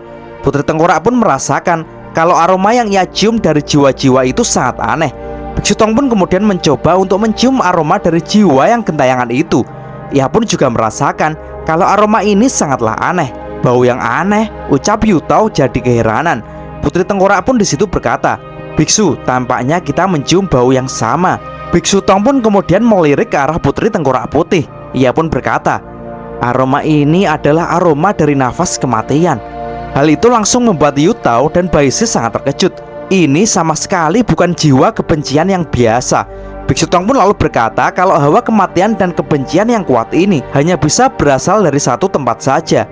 Dan saat Biksu Tong sedang berbicara, tiba-tiba muncul petir yang sangat besar yang turun dari langit. Petir itu sangat terang dan langsung menyambar jiwa-jiwa yang gentayangan itu, hingga membuat jiwa-jiwa gentayangan pun jadi hancur berkeping-keping guys. Sedangkan monster-monster yang beruntung tidak terkena sambaran itu. Mereka pun langsung kabur untuk menyelamatkan dirinya. Biksu Tong pun jadi tertegun karena dia baru sadar kalau barusan ada petir yang besar yang menyambar tepat di belakangnya. Biksu Tong pun kemudian berkata, "Gerombolan setan menari dengan liar dan tiba-tiba saja langit bergemuruh. Apakah langit tidak ingin kita melanjutkan perjalanan ini?" Baishi pun kemudian berpikir dan berkata, "Bukankah nafas kematian itu berasal dari dunia bawah?" Yutao pun langsung merasa ketakutan jika itu benar-benar dari alam baka. Biksu Tong pun kemudian menjawab kalau itu memang berasal dari batas yin di alam baka, tapi lebih tepatnya itu adalah penjara abadi yang dinamakan Abi Neraka. Yutao pun langsung terperanjat. "Abi Neraka?" Biksu Tong kemudian lanjut berkata, "Yang lebih mengejutkanku adalah aku merasakan hawa dari para jiwa monster dan siluman ini sepertinya tidak asing dan mirip dengan teman lama. Apakah salah satu dari 6 siluman itu aku mengenalnya dengan baik ya?" ucap Biksu Tong. Baishi pun kemudian menanggapi, "Master memang sudah beberapa kali lewat jalur monster. Tentu saja Anda banyak sekali kenalannya." Biksu Tong pun langsung menjawab, "Betul sekali." Putri Tengkorak dan Baishi pun juga lanjut berkata kalau mereka juga kenal Biksu Tong juga saat di jalur monster. Dan tiba-tiba padang pasir yang berada di bawah kaki Yutao mulai bergetar. Seketika pasir itu bergerak dan membentuk sebuah lubang. Hal itu membuat Yutao pun panik. Ia pun sekuat tenaga berlari ke arah Biksu Tong agar tidak tertelan ke dalam lubang itu. Tapi untung saja Biksu Tong dengan cepat bisa meraih tangan Yutao. Tapi tak hanya itu, tiba-tiba saja pasir yang terbentuk lubang tadi meledak dan menggelegar. Dan tiba-tiba padang pasir yang berada di bawah kaki Yutao mulai bergetar. Seketika pasir itu bergerak dan membentuk sebuah lubang. Hal itu membuat Yutao pun panik. Ia pun sekuat tenaga berlari ke arah Biksu Tong agar tidak tertelan ke dalam lubang itu. Tapi untung saja Biksu Tong dengan cepat bisa meraih tangan Yutao. Tapi tak hanya itu, tiba-tiba saja pasir yang terbentuk lubang tadi meledak dengan menggelegar. Sontak mereka semua pun langsung kalang kabut dan segera berlari dari situ. Bahkan saking paniknya, terlihat Yutao tak sengaja langsung koprol ke depan guys. "Wih, gerakanmu benar-benar bagus Yutao," ucap Biksu Tong di situ. Yutao pun sambil berlari ia menjawab, "Aku hanya seorang pegawai, aku tak bisa bertarung, bisa aku hanya lari guru." Dan terlihat ledakan tadi membentuk badai pasir yang sangat besar dan siap untuk melahap apapun yang ada di depannya. Mereka pun sekuat tenaga mempercepat lari mereka. Baishi yang panik dan berlari dengan sekuat tenaga bertanya, "Apakah itu iblis pasir?" Sedangkan Putri Tengkorak pun juga bertanya, "Mungkinkah itu adalah teman kita si Wuching?" Mereka pun terus saja berlari. Sedangkan badai itu pun kini juga melahap dan menghancurkan hotel Xiangxi milik Biksu Tong. Hal itu membuat Yutao jadi panik. "Guru, hotelnya!" Dan terlihat Biksu Tong pun masih diam saja karena tampaknya ia merasakan sesuatu. Baishi pun di situ kemudian berkata, "Lihatlah itu!" Semuanya pun langsung menoleh ke arah Baishi. "Kita telah terkepung," ucap Baishi, karena memang di depan mereka terlihat banyak sekali monster yang telah siap untuk menghadang mereka guys. Dan terlihat mereka semua lebih mirip segerombolan zombie dengan mata yang menyala-nyala dan mengeluarkan hawa-hawa iblis yang sangat kuat dari mulutnya. Yutao dan Biksu Tong pun sangat terkejut melihat hal itu. Tapi tiba-tiba dari belakang mereka berdua muncullah sebuah bayangan yang gelap dan besar dari balik badai pasir. Dan ternyata itu adalah pimpinan para zombie dengan wajah separuh iblis separuh manusia, 2 pedang di punggungnya serta menaiki serigala tengkorak. Yutao pun terlihat sangat panik karena mereka saat ini tak ada jalan lain kecuali melawan mereka. "Yutao, apakah kamu benar-benar tidak bisa bertarung?" tanya Biksu Tong di situ. Sedangkan Baishi pun juga terlihat sangat panik dan berkata, "Hari ini benar-benar buruk." Putri Tengkorak pun jadi bertanya, apakah mereka adalah monster yang berasal dari api neraka? Dan terlihat ketua zombie itu pun mengangkat pedangnya. Ia lalu mengacungkan pedangnya, tanda kalau saat ini ia menyuruh semuanya untuk maju menyerang Biksu Tong dan kawan-kawan. Seketika para zombie itu pun semuanya berlari dan mengangkat senjatanya untuk mengeroyok Biksu Tong. Sedangkan Biksu Tong dan yang lain pun langsung waspada karena saat ini mereka mau tidak mau akan berperang melawan pasukan zombie yang brutal itu. Dan scene beralih di alam baka di kuil peti mati gantung. Master Rank yang masih bingung dengan tuduhan kepadanya, ia pun berkata, "Siti Garba, kenapa kamu bilang aku membolak-balik reinkarnasi dan mengganggu siklus hidup mati?" Jikuan pun kemudian melirik ke arah Master Rank. Ia pun berkata, "Bagaimana bisa kau melakukan pembalikan hukum reinkarnasi di dunia bawah ini?" Master Rank pun seketika memasang wajah kesal di topengnya dan ia menjawab, "Diam, kau tidak perlu ikut campur tentang bisnisku." Lalu tiba-tiba terlihatlah tangan yang keluar dari peti mati gantung dan ia pun berdiri. Dan ternyata itu adalah mayat dari Raja Qin Guang. Lalu ia pun bertanya, "Hei Jikuan, apakah menurutmu Ji Zhuang atau Siti Garba telah bertindak tidak adil kepada Master Reinkarnasi?" Jikuan yang terkejut dengan pertanyaan itu kemudian menjawab, "Bukan itu yang saya maksud." Lalu Qin Guang pun berkata lagi, "Orang suci tidak pernah salah." Tapi seketika terdengar dari peti-peti mayat yang lain berkata, "Siti Garba tidak pernah salah, orang suci tidak pernah salah," ucap Raja Qin Guang lagi. Seketika terdengar suara-suara lagi, "Siti Garba tidak pernah salah, Siti Garba tidak pernah salah, Siti Garba tidak pernah salah." Suara itu terdengar terus-menerus dan kompak dari dalam peti mati. Seketika hal itu membuat pelayan manusia singa, Master Rank dan Jikuan langsung berlutut dan memberikan hormat kepada Raja Siti Garba. Lalu Raja Siti Garba pun di situ berkata kepada Master Reinkarnasi, "Hei Master Reinkarnasi, kamu harus keluar dari siklus baujian Anda." Kata-kata tersebut langsung membuat Master Rank sangat terkejut. Ia pun lalu menatap ke arah Raja Siti Garba. Raja Siti Garba pun langsung menatap balik kepada Master Rank. Hal itu membuat Master Rank tertunduk dan ketakutan. Lalu Raja Qin Guang pun di situ berkata, "Hei Master Rank, apakah kau mau menolak perintah dari Raja Siti Garba?" Lalu tiba-tiba Master Rank pun mengangkat tangannya ke atas dan ia pun mengeluarkan petir berwarna hijau. Melihat hal itu, Jikuan pun lalu berkata, "Hei, jangan lakukan hal bodoh." Lalu Master Rank pun berteriak, "Buku harta karun reinkarnasi, seluruh buku keluarlah." Seketika terlihat dari dalam tanah keluarlah buku-buku reinkarnasi yang sangat banyak sekali, mulai awal sampai akhir guys. Master Rank pun kemudian mengangkat tangannya, yang membuat buku-buku reinkarnasi yang berbentuk tembok itu pun terangkat dan melayang semuanya. Ia pun kemudian berteriak lagi, "Seluruh jilid jadilah satu dan dua." Seketika ribuan tembok-tembok buku reinkarnasi pun menghilang, dan sekarang menyatu menjadi sebuah buku yang langsung dipegang oleh Master Rank. Lalu Raja Siddhigarba pun kemudian berkata kepada Master Rank, "Master Reinkarnasi, buka sekarang buku harta karun reinkarnasi halaman 3." Seketika ia pun langsung membuka buku reinkarnasi yang dipegangnya itu, dan tiba-tiba ia disitu kemudian berkata, "Halaman ini tidak ada nama Sun Wukong." Lalu Siddhigarba pun menyuruh lagi, "Kalau begitu halaman 10, halaman 13." Terlihat Master Rank pun langsung sibuk membuka-buka buku itu. Siddhigarba pun terus saja menyuruh, "Kalau begitu lihat halaman keempat, halaman nomor 6." Lalu kemudian Siddhigarba pun berkata, "Setiap kali aku mengatakan sebuah halaman, apa kau tahu itu mewakili apa?" Lalu Master Rank pun kemudian menjawab kalau setiap halaman yang disebutkan tadi ada nama yang menghilang. Lalu Siddhigarba pun kemudian berkata kepada Master Rank, "Tidak peduli kehidupan di dunia apa dan dimanapun, akan ada hari kematian. Dari yang paling tinggi dewa besar di surga sampai turun ke bumi, yaitu semua makhluk, namanya harus muncul di buku harta karun reinkarnasi harusnya kan?" Master Rank pun hanya tertunduk dan berkata, "Baik."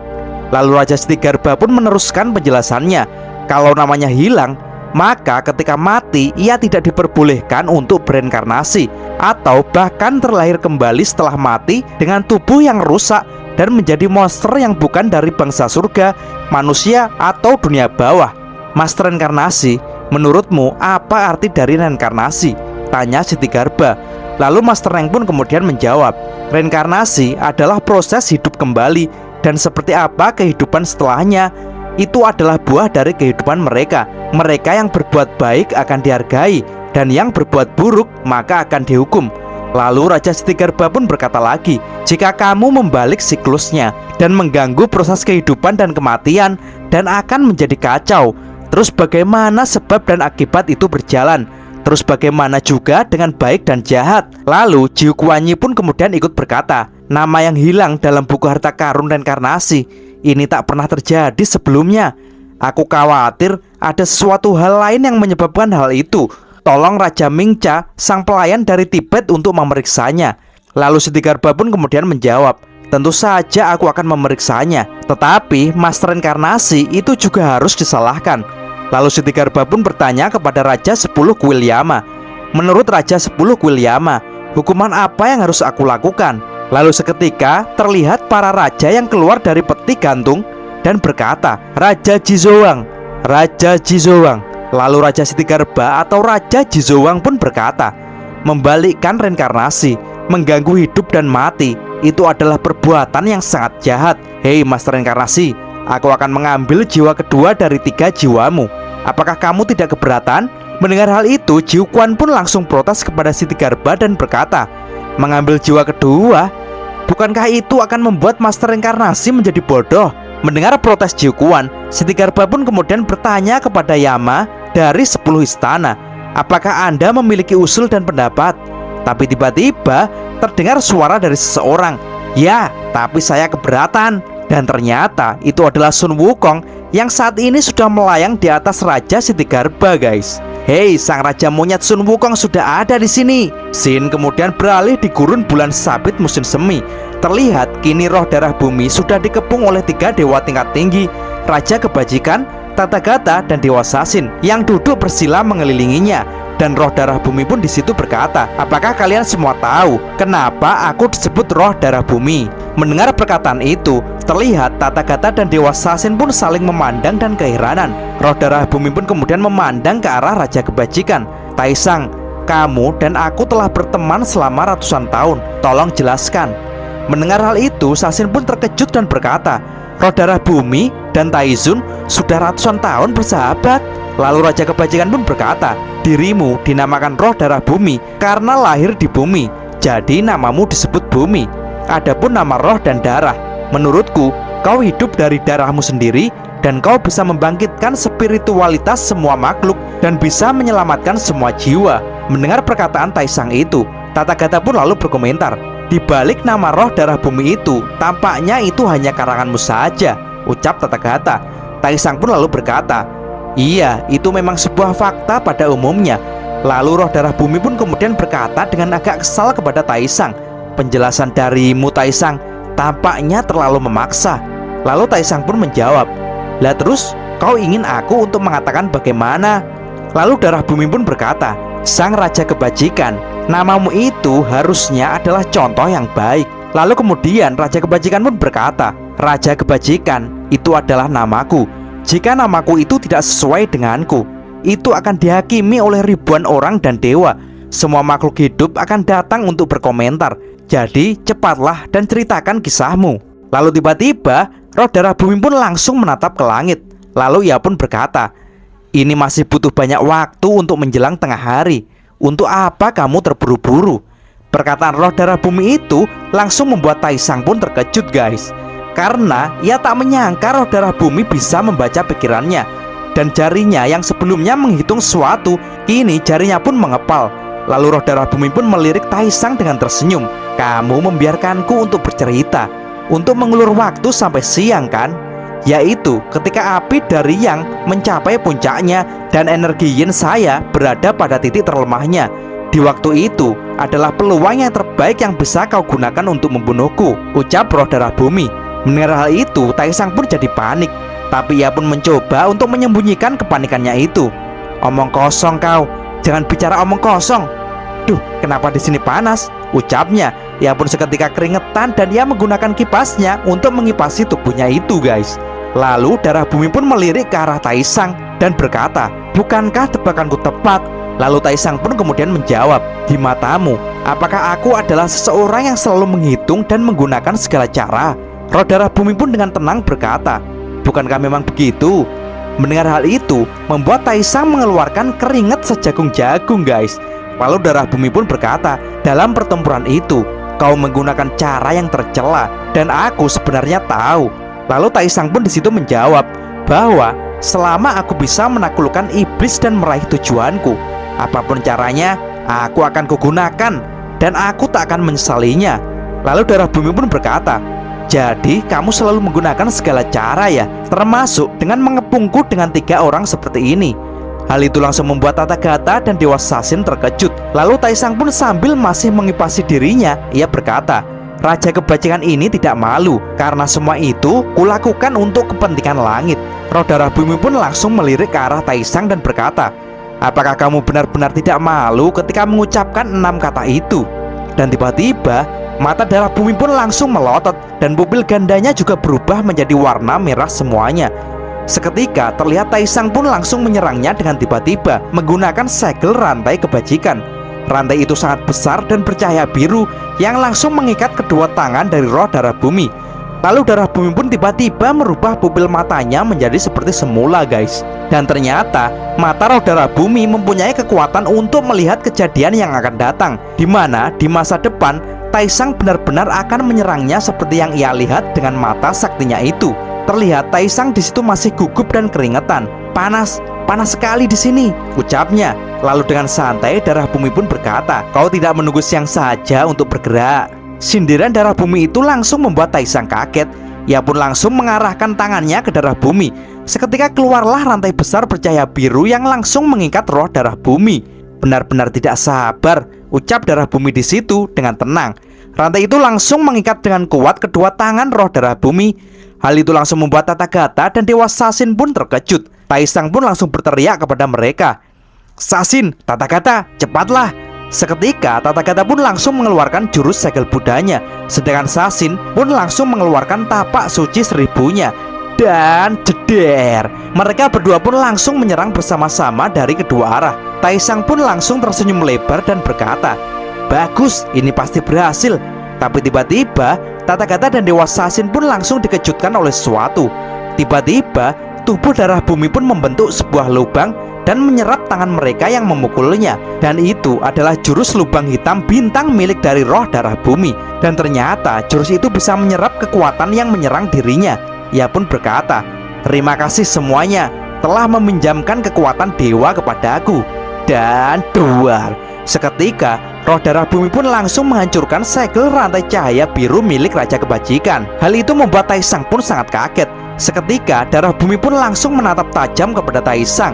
Dan ceder, roh darah bumi pun langsung menusuk tubuh Taisang Laojun hingga menembus tubuh gendut berwarna hijau itu guys. Terkena serangan fatality dari roh darah bumi, Taisang pun langsung berteriak, "Apa? Ini sangat menyakitkan." Shin kemudian beralih memperlihatkan rombongan Biksu Tong yang masih tawuran dengan pasukan zombie. Pasukan zombie yang maju bersamaan itu membuat Yutao pun langsung lari terbirit-birit. Tapi tak disangka, ia malah lari menghampiri ketua zombie. Ia pun dengan cepat langsung berbalik arah. Maaf, aku salah arah," ucapnya. Akan tetapi dari belakang pun seketika muncul pasukan zombie yang menghadang Yutao. Dan tiba-tiba terlihat langkah kaki Yutao mengeluarkan pusaran. Ia pun dengan cepat menghindar. Bahkan Yutao pun dengan lincah dapat berpindah-pindah dengan cepat menghindari pasukan zombie yang sangat banyak itu. Karena ternyata walaupun ia tak bisa bertarung, tapi dia mempunyai jurus kabur yang hebat guys. Biksu Tong yang melihatnya pun berkata, "Yutao, gerakan melarikan dirimu sangat bagus sekali." Mendengar pujian dari gurunya itu, Yutao pun langsung berkata lagi, "Terima kasih guru, Anda juga harus berhati-hati dengan monster-monster ini." Mendengar dia disebut monster oleh Yutao, pemimpin zombie itu pun kemudian kesal. "Apa kau bilang? Berani-beraninya kau bilang monster? Hei semuanya klan Su, bunuh mereka untukku!" teriaknya sambil mengangkat senjatanya. Mendengar hal itu, Biksu Tong pun berkata, "Mereka berasal dari klan yang sama dengan kita. Bagaimana mereka bisa menyergap kita di sini?" Lalu Putri Tengkorak pun berkata, "Biksu Tong, jangan buang waktu lagi. Cepat selesaikan musuh di depan kita dan segera tangkap pemimpinnya." Baishi pun langsung bertindak untuk membantu Putri Tengkorak. "Putri Tengkorak, aku akan membukakan jalannya," teriak Baishi. Baishi pun langsung mengeluarkan jurus jaringnya untuk menjerat para zombie di depannya. Putri Tengkorak pun juga bersiap untuk merilis kekuatannya. Dan duar, seketika hantaman tangannya ke tanah mengeluarkan petir berwarna pink dan langsung mengeluarkan tulang-tulang yang lancip dari tanah yang langsung menusuk tubuh para zombie itu guys. Tapi di situ Putri Tengkorak merasa kalau para zombie itu bukan seorang monster. Dan Baishi pun juga mengatakan kalau ia juga merasa demikian. Dan terlihat Biksu Tong pun mengeluarkan jurus pukulan 1000 bayangannya. Seketika pukulan itu langsung memukuli gerombolan para zombie di situ. Dan tiba-tiba sang ketua zombie pun ngamuk dan melompat ke arah Biksu Tong. "Akhirnya kau datang juga," teriak Biksu Tong. Ia pun langsung menghindar melesat ke samping. Dan pukulan 1000 bayangan. Iya, duak. Pukulan Biksu Tong itu langsung memukuli ketua zombie dan tunggangannya guys. Dan tiba-tiba terlihat tangan dari belakang yang langsung mencakar wajah tengkorak dari ketua zombie hingga retak dan hancur.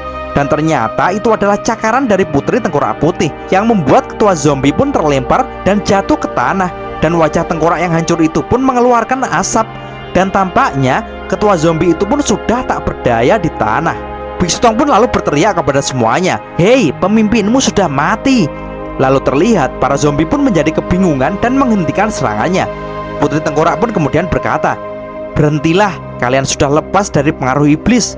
Lalu tiba-tiba datanglah salah satu zombie di situ dan ia mengatakan kalau keluarga Su mempunyai tubuh abadi dan sang ketua zombie itu tidak akan pernah mati.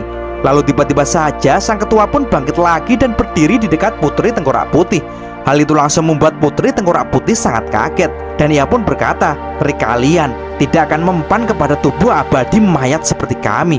Biksu Tong pun langsung terkejut. Tubuh abadi? Sedangkan Putri Tengkorak pun juga terkejut. Hidup lagi dari kematian? Apa-apaan ini? Apa yang sedang terjadi? Tanyanya. Lalu Biksu Tong pun di situ berkata lagi, "Hidup dan mati harusnya teratur. Jika tidak, maka pasti akan mengalami reinkarnasi.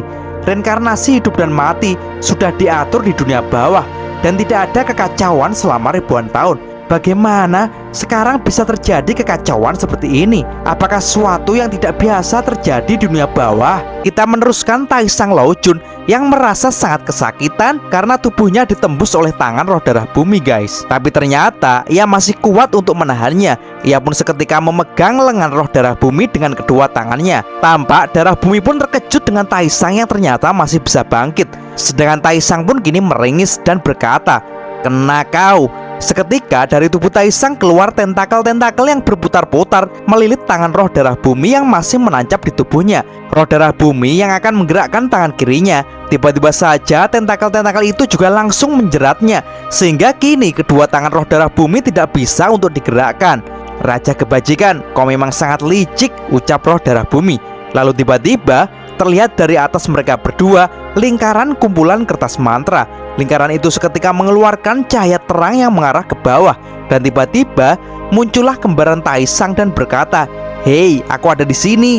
Taisang dua itu pun langsung melancarkan pukulan tepat ke kepala roh darah bumi. Seketika muncul cahaya keemasan yang sangat terang di sekitar mereka.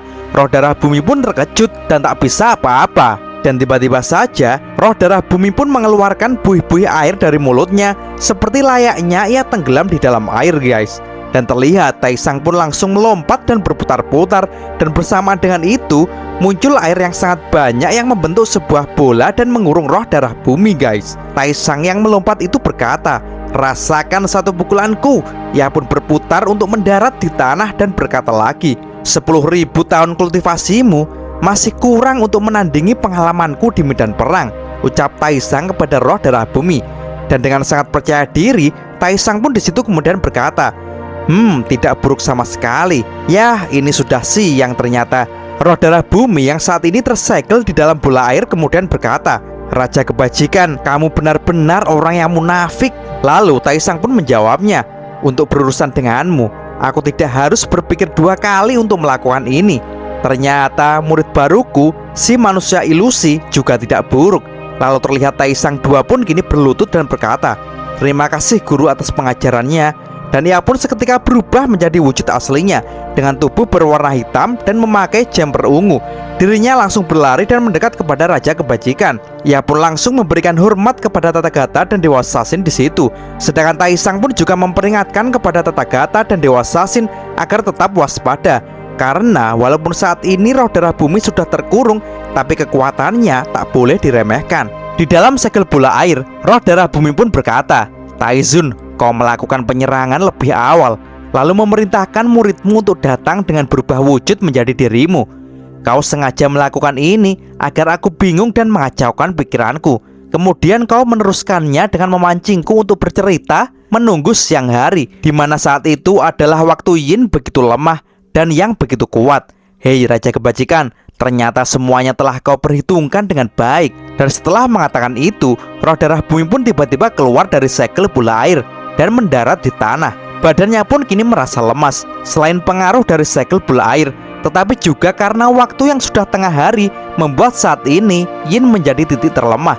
Raja Kebajikan pun disitu dengan tenang mengatakan kalau semuanya ini hakikatnya sudah mengikuti kehendak takdir dan misteri dari langit.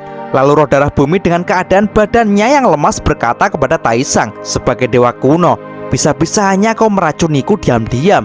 Lalu roh darah bumi pun tiba-tiba berteriak, "Hei Raja Kebajikan, kapan kamu berani bertarung denganku dengan jujur sekali saja?" Mendengar hal itu, Raja Kebajikan pun dengan sombongnya berkata, "Pecundang memang cuma bisa mengeluarkan kata-kata yang tidak berguna." Jelas saja hal itu langsung membuat roh darah bumi pun marah, guys.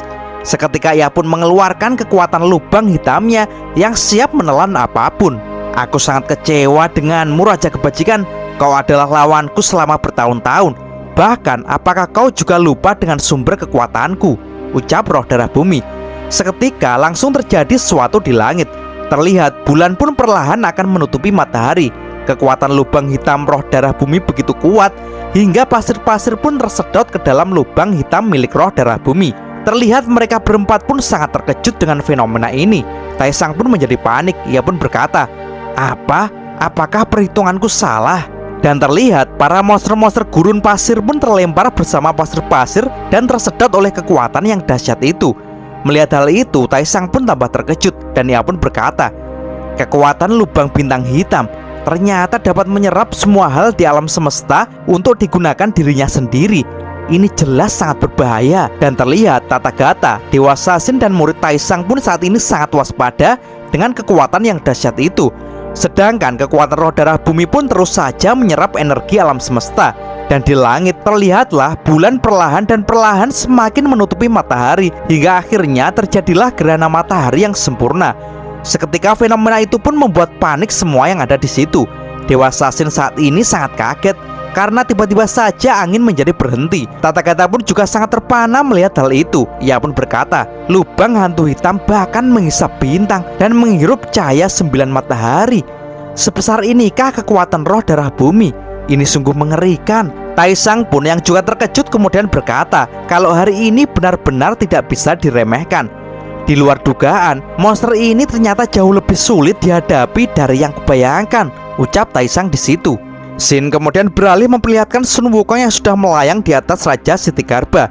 Dan tak hanya itu, kini terlihat Xiaotian, Neomoren, Wu Jing dan Kerabatu pun juga ikut datang. Di situ Wukong pun berkata, siapapun yang berani menyentuh 3 jiwa Master Inkarnasi adalah musuhku. Dan terlihat saat ini Raja Sitigarba pun hanya terdiam. Sedangkan Jukuan pun kemudian berteriak kepada Wukong agar jangan menyinggung Raja Sitigarba dan membuat masalah di sini.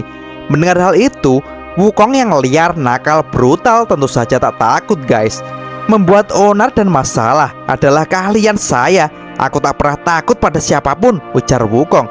Hal itu langsung membuat Raja Qin Guang pun naik pitam. Ia pun menunjuk Wukong dan berkata, Wukong, kamu sangat berani, kurang ajar kau. Wukong pun langsung membalas dan berkata, apa lu, kau tak suka? Melihat Wukong yang membelanya, Master Rank pun kemudian berkata, Wukong, kamu gak usah khawatir dengan masalahku. Melihat Master Rank yang kegeeran, Wukong pun di situ berteriak, hei, siapa yang peduli denganmu? Aku di sini cuma ingin menyelesaikan kepentinganku sendiri. Lalu Raja Qin Guang pun di situ menyahut, omong kosong, ucapnya. Wukong pun kemudian menjawab, omong kosong katamu. Urusan antara aku dan Master Inkarnasi belum terselesaikan. Jika aku tidak bisa hidup lagi, apa kau akan bertanggung jawab? Seketika Wukong pun langsung melompat sambil mengeluarkan tongkat saktinya untuk memukul Raja Qin Guang. Aku paling benci dengan dewa sampah tingkat tinggi. Saya hanya punya satu cara untuk menangani sampah seperti ini, yaitu pukul saja, teriak Wukong. Raja Qin Guang pun seketika langsung komat kamit untuk mengeluarkan jurusnya. Dan tiba-tiba saja dari jurus itu keluar banyak monster alam baka yang siap untuk melahap jiwa Sun Wukong. Monster-monster itu pun langsung menyerang Wukong dengan brutal. Wukong pun berusaha menghindari tembakan-tembakan dan gigitan dari monster. Ia pun langsung melompat ke atas lagi. Tapi tiba-tiba dari bawah monster itu berhasil menjerat kaki Wukong guys. Hal itu langsung dimanfaatkan oleh para monster lainnya. Mereka pun dengan cepat mengeroyok dan menggigit Wukong bersama-sama. Dan kini setiap bagian tubuh Wukong pun sudah dipenuhi oleh gigitan dan jeratan dari para monster itu. Bahkan tubuh Wukong sekarang sudah tertutup oleh monster-monster yang mengerubutinya. Di situ Raja Qin Guang pun berkata, Sun Wukong, apa yang bisa kamu lakukan? Tak disangka akhirnya 100 hantu pemakan jiwa telah membuat sang Raja Kera berakhir menjadi debu. Shin kemudian beralih di tempat rombongan Biksu Tong. Di sana terlihat saat ini matahari terbagi menjadi 2, separuh berwarna putih, separuh berwarna hitam. Hal itu membuat mereka pun menjadi keheranan. Apa yang terjadi? Ucap Baisi. Putri Tengkorak pun juga bertanya, apakah ini gerhana? Yuto pun lalu berkata, apakah langit mengalami perubahan? Ucapnya. Dan tiba-tiba saja muncul lubang pasir di dekat mereka. Bukan hanya langit yang berubah, lihat pasirnya, teriak Putri Tengkorak di situ. Dan tiba-tiba saja lubang itu semakin membesar dan membuat mereka pun terjatuh ke dalam bersama sebagian dari pasukan zombie. Mereka pun terjatuh dengan deras. Dan di bawah pasir mereka pun seketika seperti masuk ke dimensi lain, karena tiba-tiba saja mereka jatuh dan nyemplung ke dalam air guys. Hal itu membuat Biksu Tong jadi panik dan berteriak, hei, bagaimana keadaan kalian semuanya?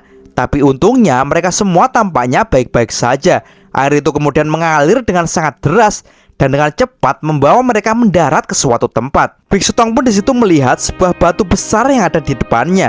Ia pun berkata, tak terduga di bawah gurun ada tempat seperti ini. Dan ternyata batu itu adalah papan nama yang bertuliskan Desa Samsara.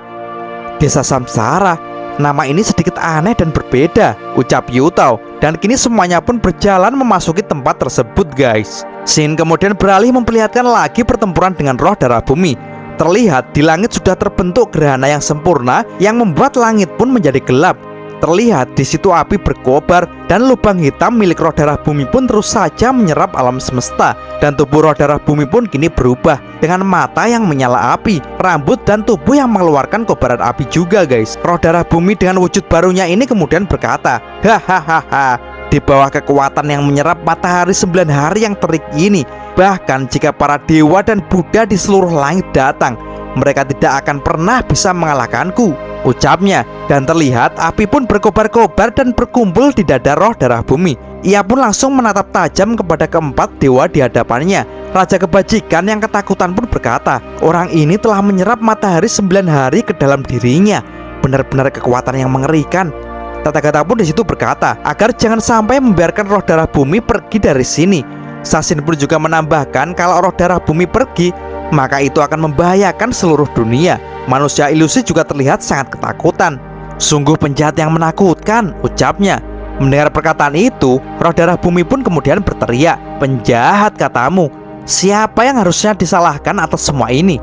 Siapa yang memenuhi syarat untuk menilai baik dan jahat? Dan iya, roh darah bumi pun langsung menembakkan api dari mulutnya kepada mereka. Tembakan itu sangat dahsyat dan langsung mengarah ke murid Raja Kebajikan. Melihat hal itu, sang manusia ilusi pun langsung mengeluarkan jurusnya untuk menahan serangan dari roh darah bumi. Taisang pun lalu berteriak, hei, kamu jangan bodoh, cepatlah menghindar. Dan makblar, benar saja, manusia ilusi pun tak kuasa menahannya. Tembakan darah bumi yang dahsyat itu seketika menghancurkan lengan dari murid Raja Kebajikan itu.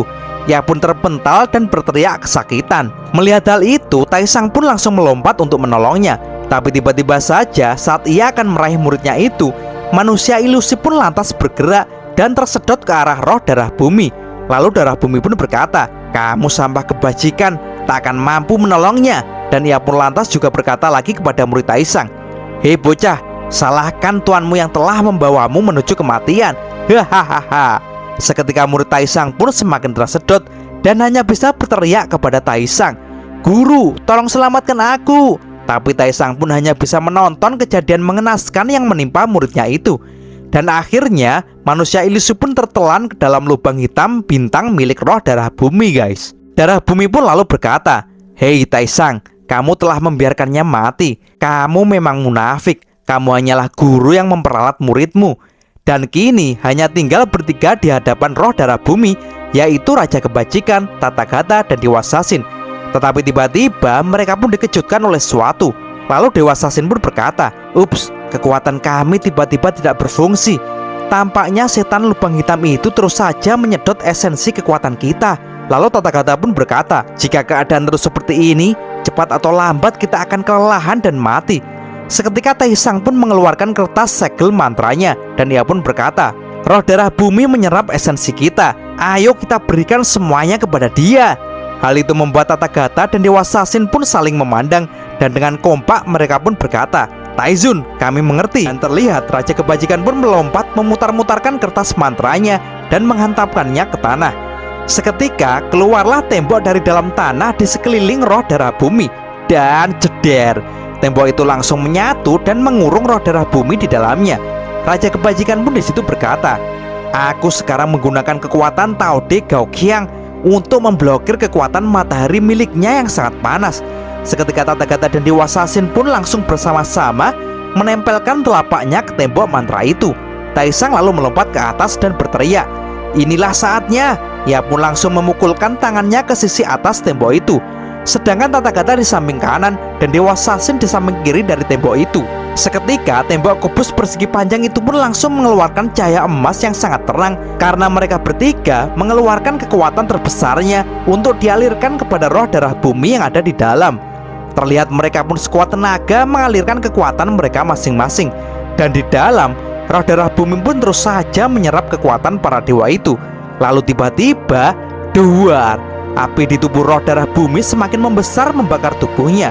Tubuhnya pun juga tiba-tiba menjadi membesar guys. Kalian para dewa akan kelelahan, kamu akan terbakar, teriak roh darah bumi di situ.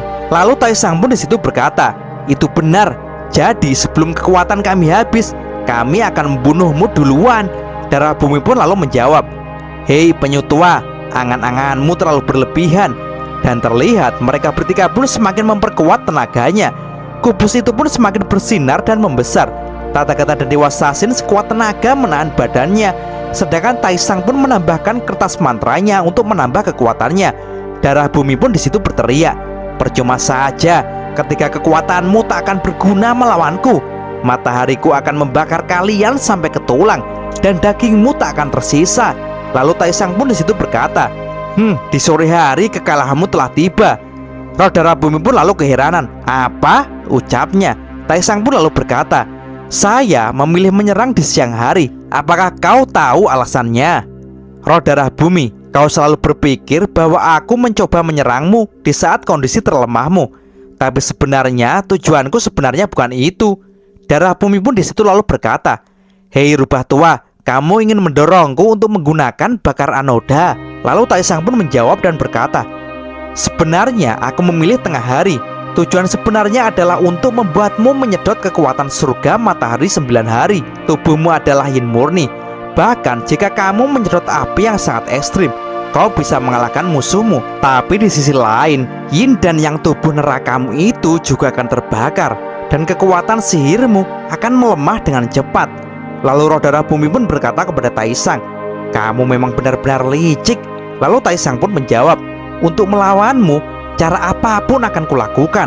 Mendengar hal itu, roh darah bumi pun langsung berteriak, "Raja kebajikan, dasar kau!" Dan duar. Seketika tembok kubus itu pun meledak guys. Dan kini terlihatlah darah bumi yang sedang terikat oleh rentengan-rentengan mantra dari Raja Kebajikan dengan badannya yang sekarang menjadi sangat gendut. Sedangkan Tathagata dan Dewa Sasin pun masih mengalirkan kekuatannya. Raja Kebajikan kemudian berkata, "Hei, seperti yang diharapkan, apabila kita bertiga bekerja sama, kita bisa mengimbangi kekuatanmu. Dan saat engkau melepaskan kekuatan yang besar itu, sekarang hanya tersisa kurang dari sepertiganya saja. Dan saat ini kekuatanmu belum pulih kan?" ucap Raja Kebajikan. Darah bumi pun langsung terkejut. "Apa?" ucapnya. Dan seketika terlihat asap di atas roh darah bumi berputar-putar. Hal itu langsung membuat darah bumi pun kaget. Dan dari atas keluarlah sebuah tangan dengan kedua jari yang menunjuk siap untuk menyerang. Dan ia pun berkata, "Saat itulah waktu yang tepat aku bisa mengalahkanmu." Dan ternyata itu adalah Taisang yang langsung menotok kepala darah bumi dengan jarinya guys. "Aku akan selalu berdiri dengan landasan kebajikan yang tinggi. Apa kau tahu?" ucapnya. Ia pun lalu menotok bagian-bagian tubuh roh darah bumi yang lain. Dan seketika, duar, serangan Taisang itu membuat roh darah bumi pun meledak guys. Dan mereka bertiga pun langsung melompat untuk menghindari ledakan yang dahsyat itu. Dan tiba-tiba saja terlihat roh darah bumi pun berubah wujud menjadi remaja lagi, dengan kulit berwarna merah yang saat ini dipenuhi oleh luka. Melihat hal itu, Taisang pun kemudian segera melompat mendekat kepada darah bumi sambil berkata, "Sebelum roh darah bumi meninggal dan menjadi tanah, aku harus melakukan sesuatu."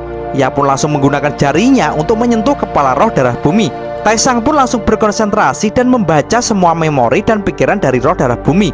Ia pun berkata, "Dewa dari 3 dunia manapun, kemudian para monster." Dan ia lanjut berkata kepada Sasin dan Tathagata, "Selama dalam momen kematian, aku dapat memanfaatkan metode ini kepadanya." Lalu tiba-tiba wajah Taisang pun terlihat berbeda dan menjadi murung. "Bagaimana?" tanya Dewa Sasin yang sudah penasaran. Lalu Taisang pun menjelaskan kalau roh darah bumi mempunyai kemampuan memblokir diri secara spiritual. Kekuatannya sangat kuat. "Saya hanya bisa melihat sebagian gambar di ingatannya," ucap Taisang. "Terus apa yang Anda lihat?" tanya Dewa Sasin lagi. Lalu Taisang pun menjawab, "Neraka Siti Garba." Hal itu langsung membuat Tathagata sangat terkejut dan berkata, "Siti Garba dan roh darah bumi saling terkait?" Lalu Taisang pun berkata, "Mereka mungkin sekutu, merencanakan konspirasi besar di surga dan penghancuran 3000 dunia. Tapi iblis saat ini sudah kita hukum dan tak bisa melakukan apa-apa. Tapi bahkan jika roh darah bumi mati, aku juga akan mencari Siti Garba untuk menjelaskan semua ini." Lalu Tathagata pun di situ berkata, "Apakah kalian bisa merasakan bahwa kematian roh darah bumi ini sedikit aneh?" Dewa Sasin pun juga membenarkan apa yang dikatakan Tathagata. Ia pun berkata, "Benar, kenapa dia mati begitu mudah?" Hal itu membuat Taisang di situ pun menjadi terkejut. Tathagata pun kemudian melepas jubahnya. Lalu jubah itu akan ia tutupkan kepada roh darah bumi. Dan ia pun berkata, "Dewa iblis kuno, aku tak akan membiarkan Anda mati dengan telanjang seperti ini." karena ini bisa membuat Anda sangat memalukan.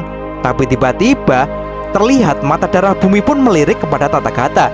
Dan hal itu langsung membuat Tathagata sangat terkejut, karena dari kepala roh darah bumi tiba-tiba ia menembakkan sesuatu kepada Tathagata, yaitu sebuah batu kecil merah yang akan mengenai wajah Tathagata. Raja kebajikan pun langsung berteriak, "Minggirlah, batu itu berbahaya."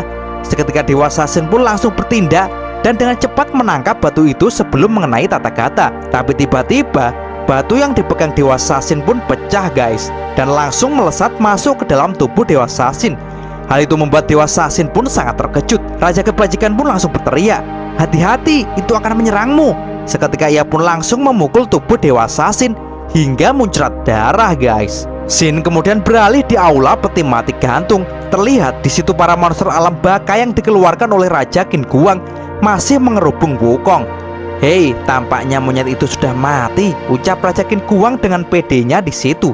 Lalu tiba-tiba saja terlihatlah Wukong yang sudah berada di belakang Qin Guang. Ia pun dengan entengnya berkata, "Hei, bahkan kau tidak tahu yang kau serang itu cuma tubuh kloninganku ya? Kamu lebih baik kembali ke peti mati dan berbaring saja."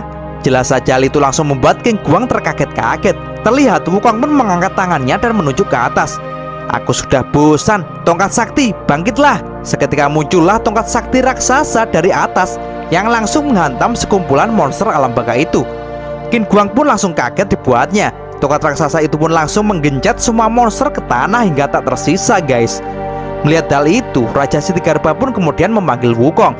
"Sun Wukong, berani-beraninya kamu membuat masalah di istana peti mati gantung ini." Dan terlihat Wukong bersama yang lain serta mengajak Master Reinkarnasi untuk segera melarikan diri dari tempat itu.